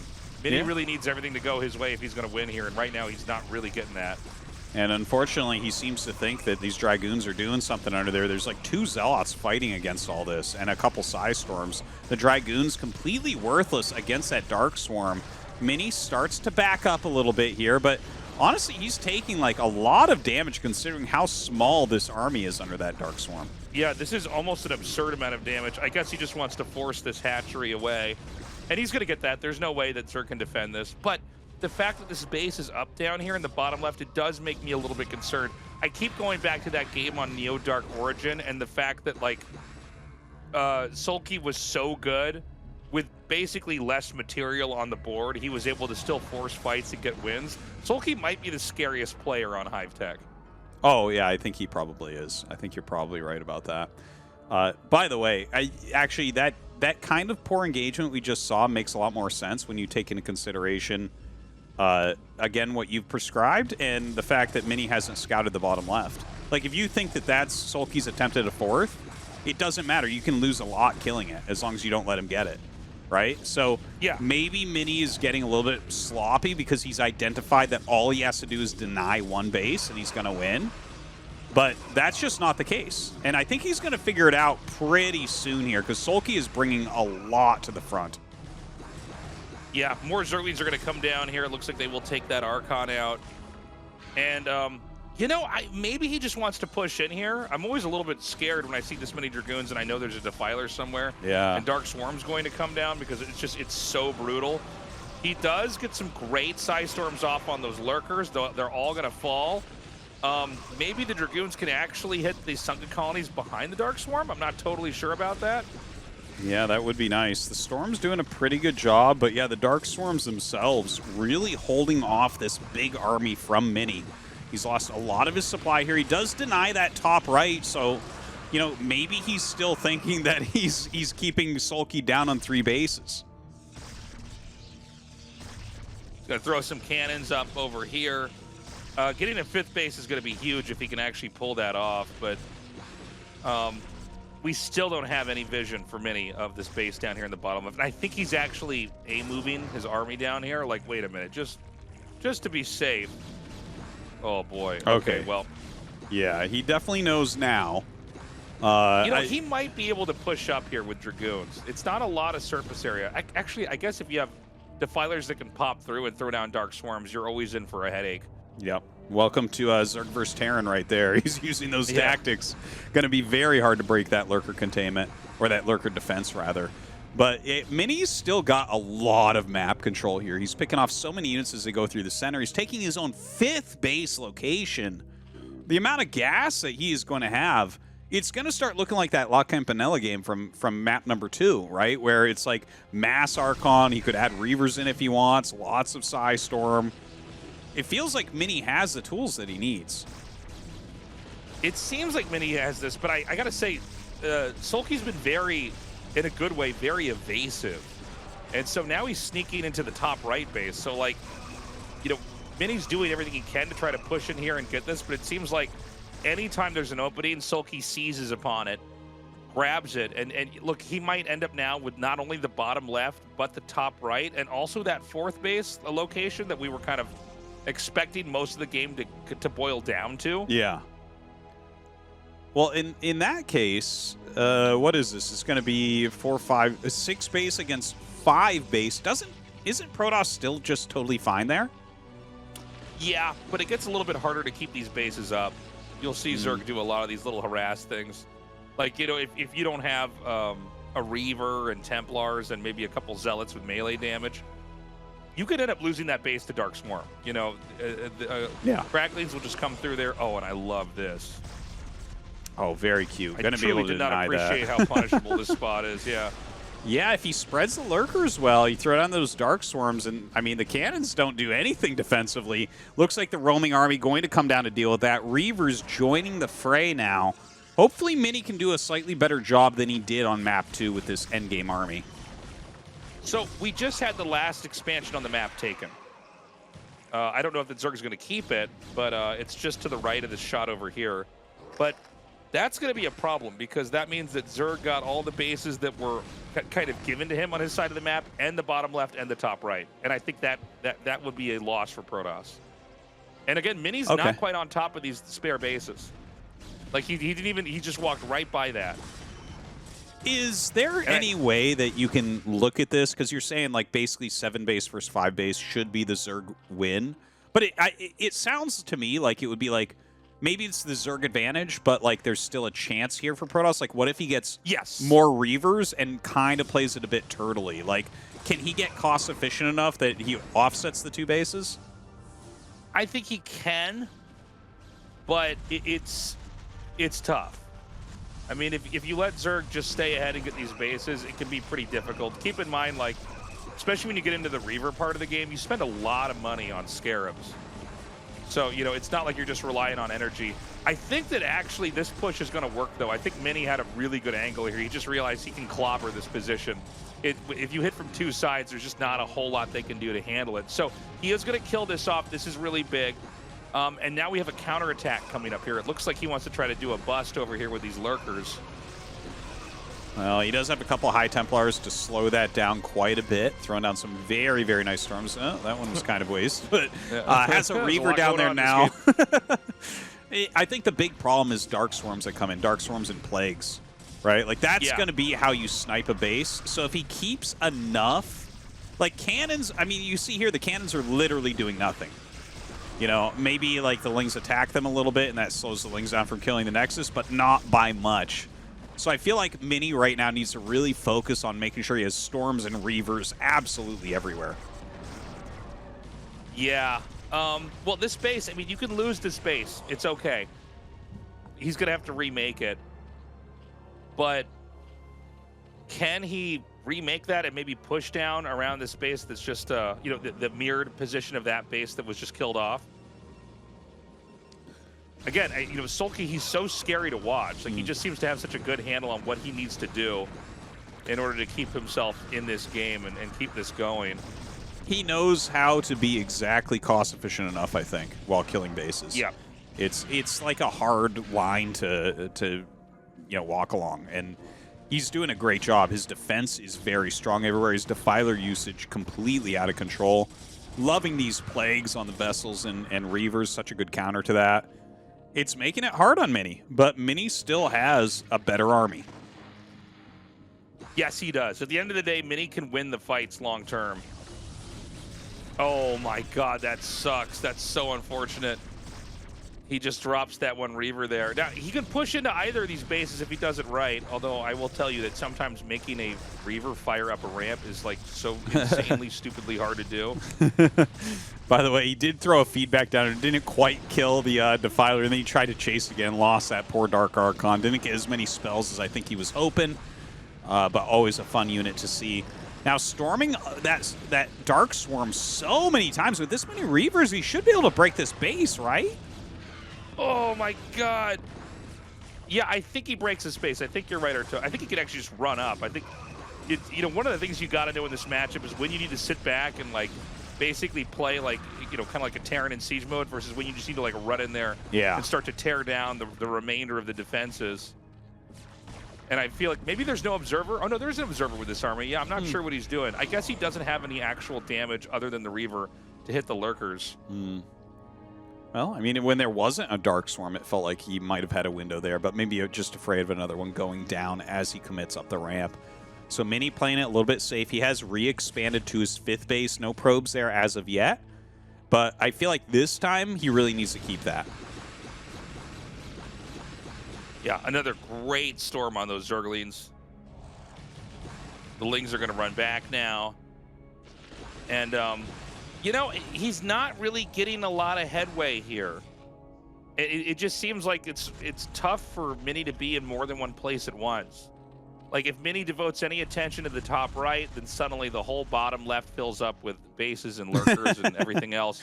And then if Mini goes back down to the bottom left to try to address that, suddenly the top right's been reclaimed, and I think it's now fully defended. I tell you, that's the hard thing about StarCraft when you're playing against the race that always has a bigger economy, is they just keep re-expanding. It's kind of a crazy thing to see, but look at this army, the amount of Archons, the Reavers mixed in there as well, continues to go forward. But you know what? The Lurkers under Darkstorm are such an issue to deal with. Yeah, I really love what I'm seeing here. Oh, another little lurker is going to come down here and try to kill some probes off. You know, there's like no probes at this location. I didn't realize that, like, he's barely mining from that. It's almost like Mini's been on 4 bases instead of 5 for a lot of this game. So he kills off that base. That was a pretty good catch, realizing that that's probably where the defenses are going to be a little bit more flimsy. But, I mean, man, that top right base is being taken. And even though Mini pokes out that base that's kind of like the Zerg's given forth, the reality is that there is a very low likelihood that the Zerg will be denied just reclaiming that immediately. Like, I'm sure there's probably already a drone down there that's just going to set up shop. You know, sometimes in these games you'll see a push into the main that just wins, though. Oh, like what we're seeing knock right out all the tech and a bunch of the production. Yeah, and you just suddenly get a really chaotic game. I mean, I see Lurkers morphing. The hatchery's being taken out. By the way, if he gets to dead, you can't make any more Lurkers for a little bit, right? Yeah, that's a fact. Well, I guess he will pick that off. You know, the Nidus is, if you can pop a Nidus, sometimes that can allow you to hit another base. I believe that goes to the bottom left, so it might not be the most valuable one. But gonna get another one here as well. And you know what? He is pushing through the natural. Yeah, sometimes when the Zerg is defending so many spots, you'll realize, oh, wait a minute, they don't really have their main actually defended. You know, the Lurkers are being spread out and deployed all over the map. And here we go. These Archons are just going to spill in. And, you know, this is where you really don't have to respect the Dark Swarms the same way. You can kind of just go for it, run right into the main here. And look, if he takes out the Hive, if he takes out all that tech, this is one way you can do it. Oh this is actually a very, very hard game for the Zerg if you pull this move off. You know, SoulKey still has a lot of bases, but yeah, this is pretty amazing from Mini. You called him going up into the main base as an option. And will he be able to kill all the buildings? The Lurkers are coming up. The Lings are trying to, like, kind of space the Archons back so they can't just run on top of the Lurkers. But the Archon damage output is insane. These are +3 attack and just dealing crazy damage. And keep in mind, like, if he kills that Defiler Mound, I don't know if it's been remade or not. It's always really scary when this happens because if you kill the Hive and then kill all the tech, they have to start over. Think of how long it takes to get a Hive in a game. And if you kill the Defiler tech, well, then you don't have any way at all to deal with things like pushes. Suddenly you could start making Dragoons again. Yeah. Absolutely. So, you know, the Reavers aren't going to be getting plagued or anything as well. Look at that. Just the Queen's Nest remains, so he's going to go back and clean that out. So all the tech does need to be remade, probably mostly at that third base. I think that's the most defended area. And the minerals are gone, so you have some good area there to kind of remake some of this. But amazing play here from Mini to pick off this base. Unfortunately, that army is going to get cleared, though. I wonder how many minerals are actually left at the bottom left base, because that's going to mine out. Pretty soon, the only base Mini's going to have is actually this one that keeps getting, you know, over and over and over again hit by Lurkers. You know, SoulKey is fine losing Lurkers to just run in here and kill off a couple probes, because eventually this is going to be all that Mini has. I actually still think there's a real chance Mini loses this game. Like, it seems like SoulKey's just... I think so, yeah. Well, he's definitely got some layers good coming along. turtled spots. It feels, though, like this base that Mini's right outside right now is not very well defended. I feel like he can break that and probably break that little pocket base. You know, those two bases seem like they're ripe for the picking. Now, look at this. Notice that he's going to push this base, but this is also where the layer's being remade. And I believe this is the only layer on the map. I've seen games where Zerg will make more than one layer. Like, just, they need to try to get that Hive tech up no matter what. Oh, well, man, it does seem like... is Mini waffling a little bit here? It's like he's trying to push one spot, then he goes to another. Yeah. Well, I think he's just kind of rotating because there's Dark Swarms going down. Now, that's a lot of Hydras that just kind of come out of nowhere here. Trying to dodge Psy Storms, picking off the Archons. We saw that being pretty useful for SoulKey earlier on. Hydras do fantastically against those Archons, as you can see. Even though they're eating a lot of Storms, the Archon count getting heavily reduced. Yeah, he's doing a really good job of combating this. It looks like the army's going to remain, so the opportunity to push is still there. And, you know, the Zerg just continues to gobble up spots on the map. Remember, Protoss doesn't just need to keep that fifth base alive. They need to expand again somewhere. You know, and that's my fear, is that basically SoulKey can just kind of play the position for what it is, even if he doesn't have Defilers right now. Well, he's pushing forward really nicely. He's reducing the quality of this army pretty significantly as well. As you can see, there's not many mineral patches left here for Mini. You know what, Tasteless? With the amount of patches SoulKey has, yeah, maybe Mini's in a lot of trouble suddenly. He has to keep this base. I think he's almost dead, Artosis. Almost dead. I mean, he's barely mining on his 5th base. Zerg has 1, 2, 3, 4 bases mining. A lot of them seem to be pretty rich with minerals as well. Every Scarab you see shot out costs money. Even though Archons are pretty cheap when you have a lot of gases, the reality is they're not, you know, they cost minerals too. And I mean, how much can one base really fund? Oh my God, and look, you just see Mini recoil in his chair in disgust as he lost that that shuttle that no doubt had 2 Reavers inside. We could be getting towards the end there. Mini just doesn't have a whole lot going on. SoulKey coming in from all sides, kind of turning into this weird scrappy game with a lot of Lings and Hydras. A few Lurkers still being fielded as well, but as long as SoulKey keeps mining from these bases, like 3 healthy bases and then some patches in the bottom left are definitely going to beat 1 healthy base from Mini. Yeah, I mean, I think, what is there, like 10 probes mining there? And you could see Mini really in a lot of pain right now. I think he knows, like, this is basically done. SoulKey, even without a main and probably tech, you know, scattered all throughout the different bases that he's got on the map, it kind of doesn't matter. You can win with, you know, Ling, Lurker, Hydra. You know, if eventually, when you have pockets this deep, you just sort of overpower them. And so he's taking whatever fights he can, but, you know, when it comes down to it, when is Protoss actually going to break into any of these positions? Well, he continues to try to push up here, but having a really hard time getting up that ramp against the Static D, against the Lurkers. Some absolutely awesome Psy Storms go down, but suddenly SoulKey is in a supply advantage.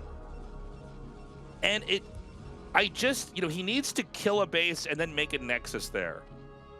And I think there's like only 1 base he can do that at, and it's probably not this one, although I think this one is going to fall. This is probably the Achilles heel base that he has here. But Lurkers, I'm sorry, Hydras and Lings just keep coming down, and it's like Zerg just has enough. The shuttle goes down, Mini slumps back in his chair and taps out GG. And there you have it. ASL Season 16 is going to go to SoulKey. Long time coming, one of the best Zergs in the world for years and years and years, finally is a champion in the ASL. He did it. It's happened at last. Something that we always thought should have occurred. SoulKey always looked so strong. This guy did struggle a lot with ZVZ, but his ZVP and his ZVT were always untouchable. And we see that here. He took Mini on and frankly just looked a lot better than Mini in every sense. Mini only able to win 1 game with a 2-gate cheese into Reaver. But when it came to these really developed macro games where there's a lot of Lurkers out on the map, the Zerg's turtling really hard, the Protoss is teching up into Reavers, SoulKey is a master at that. And so here you see it. He wins 4-1, Artosis. Just so well done, and hoists that trophy up. A great moment in SoulKey's life, in his career of StarCraft. Been a pro gamer for so long, and finally has the ultimate win. Yeah, he's done it. This is the pinnacle of StarCraft here, is if you win an ASL, it's a dream. This game is a quarter of a century old. I think we're going to be going to that interview now. Let's see how SoulKey's feeling. He has won 4-1 over Mini.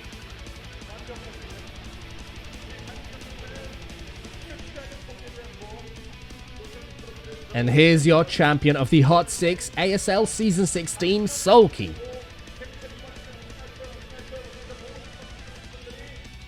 That was simply perfect. You persevered, never gave up once, and now you finally get to raise the ASL trophy. A perennial powerhouse throughout your 14 seasons in ASL, everyone seemed convinced you would win this time around. A championship run years in the making, and now, in front of countless fans, your friends, your family gathered here at the studio, You finally get to raise the trophy. 표현이 안 되는데 그냥 기쁘다는 It took a very long time. 저는 제가 우승하고 지금 울 줄 알았어요. A lot of people waited for this 의외로도 moment. 이게 막상 우승하니까 And now, 기분은 안 나네요. you finally get to tell us how 예, winning this 근데 tournament feels. 이 순간만을 위해서 그래도 지금까지 계속 Well, 게임을 I'm 해왔던 at a 것 loss for 같아요. words. I 우승하니까 can't express myself 게임 other than 어떤 to 게 say that I'm 후회스럽지 happy. 않고 I thought I would cry if I won today, but the tears just don't seem to be coming. It seems I kept playing specifically for this moment. So I'm very happy that I won, that I never gave up, and have nothing to regret. You had to win a lot of tough matches to get here, including today. It must have taken a great deal of mental fortitude. You never gave up and stuck with it, and now you came out on top today. Now, throughout the years, you would walk up on stage only to be eliminated. You never managed to get this far. How did you manage to overcome that, to finally claim victory? The last match I played, I found myself at a massive disadvantage. I thought if I lose today, it would also be through the last set. I really didn't want that to happen, so I steeled myself and things just seemed to fall in place. I really didn't want to succumb. You had to overcome so much, really so many things. You fought hard, so hard, it must have actually hurt. But you won. And now finally, you get to raise the trophy in front of your parents, in front of your family. Do you have any words for that loving and supporting family of yours? I'm very thankful to my parents who are always there for me. My older sister is in the United States right now, but I bet she's watching, so also big thanks to her. There's a lot of other people to thank today. Namely, I had a lot of worries surrounding what builds I should use. And Calm helped me a lot in that regard. He specifically helped a lot with the first 2 games. The same goes for map number 5. He recommended me the builds for those games. I could play quite comfortably thanks to Calm. And Rain. Rain kind of went over those builds to make sure they're okay. If Rain says a build is okay, then that's enough for me. He also helped me be more confident today.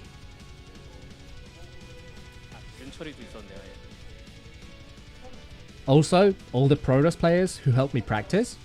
That's Rain, Bisu, Best, YSC, Free and Stork. I'm very thankful to them. Oh, also, I would like to thank Snow. Countless fans poured their hearts into making cheerfuls for you today, sending you their support. Do you have anything to say to everyone who has stuck with you and supported you throughout all those years?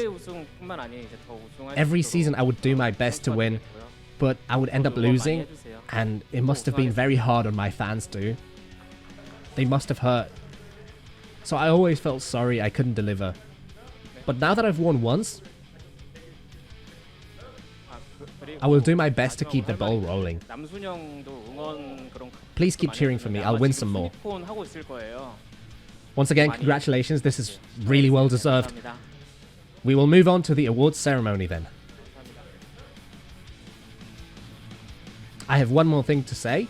I would like to thank a streamer friend, goes by the name of Namsoon. I think he's probably going to be streaming now, so thanks to him, and definitely watch your stream. Understood. Thank you and congratulations.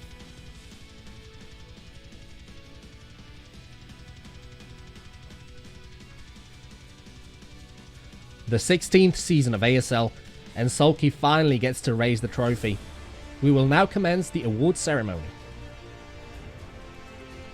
Please welcome to the stage Africa TV's Business Director of Esports and Game Content to present the runner-up prize of the Africa TV StarCraft League Season 16 with Hot 6. 정말 스타크래프트 오리지널부터 브루드워 정말 막 오랜 기간 동안 게임이 사랑받고 있고 그리고 BJ분들 그리고 팬분들이 이렇게 계속 스토리를 만들어 주시는 것 같아서 너무 감사드리고 We've just witnessed an amazing season of the ASL. Can you share your thoughts on it? 그리고 우승할 김민철 그리고 준우승한 변현재에게도 모두 StarCraft, the original, and Brood War has 감사합니다. received a lot of love over the years. We're very thankful to all the streamers and all the fans who keep making these stories possible. Big thanks to everyone who showed up today. And of course, congratulations to SoulKey and Mini. And of course, our commentators, thank you for your hard work.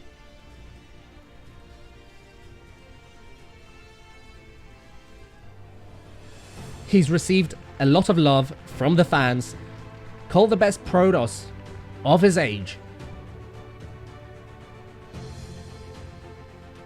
This time finishing second, but hopefully a champion next time. Please welcome to the stage the runner-up of ASL Season 16, Mini.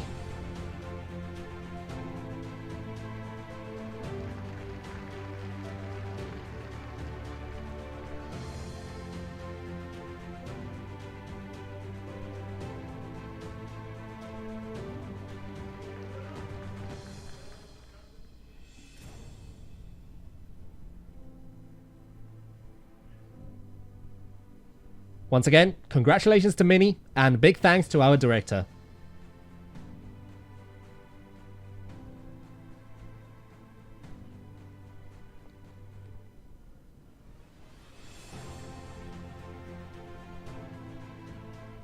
And now, the grand prize. He's shown unwavering support to our scene this tournament, the streamers.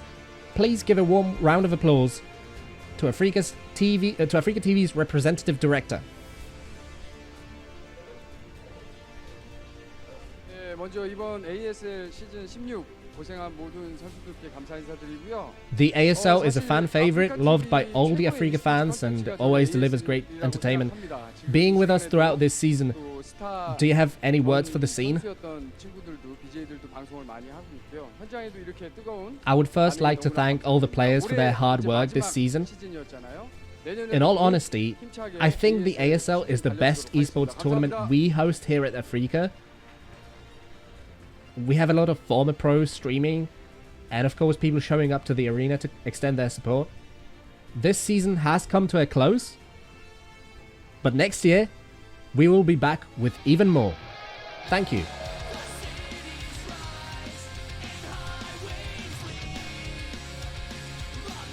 And now, the long-awaited championship run and victory here today, taking ASL Season 16, SoulKey.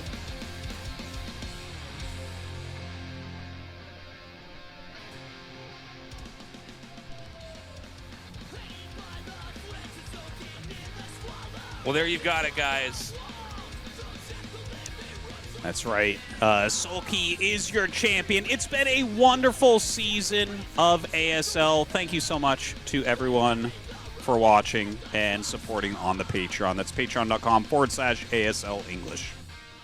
We want to keep doing this forever, guys. We can't do it Once again, without your congratulations support. We on your hope you've achievements earned your today here, support. SoulKey, and a round of applause for our And that you sign up representative for a year director. if you can Thank you for your to support. help us out as we will be ready for next year for more ASL action. And this brings our Season 16 there's to a nothing close. quite like Brood War. The fact that it's been We've had a around lot for of quarter twists on the century, way it's still here. going strong. We're still learning about And stuff. thanks We're to still everyone's seeing great support, new these games. players did their best to compete Here's to 25 all the way more to the years end. of Tastosis.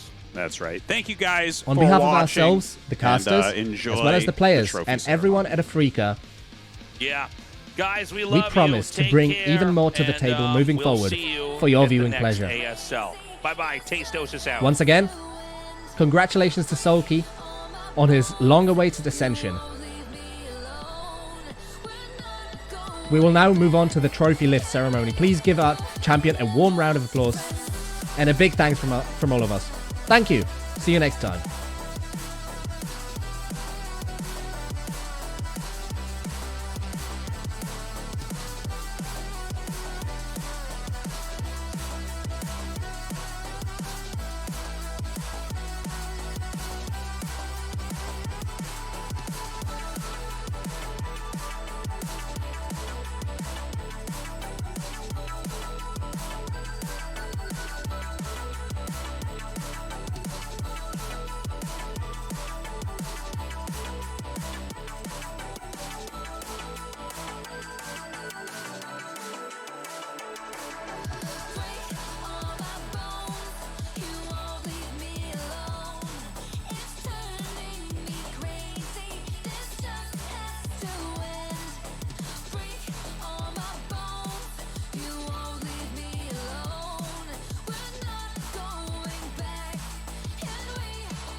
제가 이제 시즌 2부터 ASL에 계속 참가해 왔었는데 항상 들었던 말이 이제 우승 후보다. 성적을 못 낼 때마다 항상 좌절을 많이 했었는데 안 되는 건가? 자꾸 힘들어요, 약간 그 마음이. 근데 진짜 머리가 하얘지더라고요. 그러면서 약간 살짝 울컥했어요. 이게 드디어 왔구나. 너무 오래 걸렸다. 매번 얘기했던 말이지만 이번에는 주인공이 돼보는 게 제 꿈이고. 시즌 동안 못해가지고 걱정이 없어서 8강만 가면 더 잘할 수 있을 것 같은데. 준우승 가고 우승하고 그 다음에도 계속 결승을 갈 줄 알았어요, 솔직히. 최근엔 너무 못해가지고 이제 이번 시즌에 결승까지 온 거는 더 기쁜 것 같아요. 토스들이 많이 떨어지고 이제 모든 시청자분들이 이제 저를 응원해 주셨을 때 뭔가 올라갈 것 같은 느낌이 들었어요. 더 높게 올라갈 거니까 이제 좀 지켜봐 줬으면 좋겠고 고맙다고 전하고 싶습니다. 이제 몇 번이라도 다시 볼 수 없어 가만히 널 바라보죠. 날 기억할까 내게 남아있어서 진하게 치는 파도 속에 고요하죠. 아름다운 별이 되어서 피어나서 몰래 속삭여 starlight.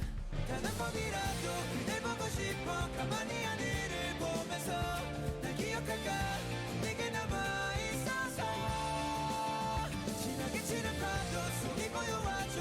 아름다운 별이 되어서 피어나죠. 몰래 속삭여 starlight.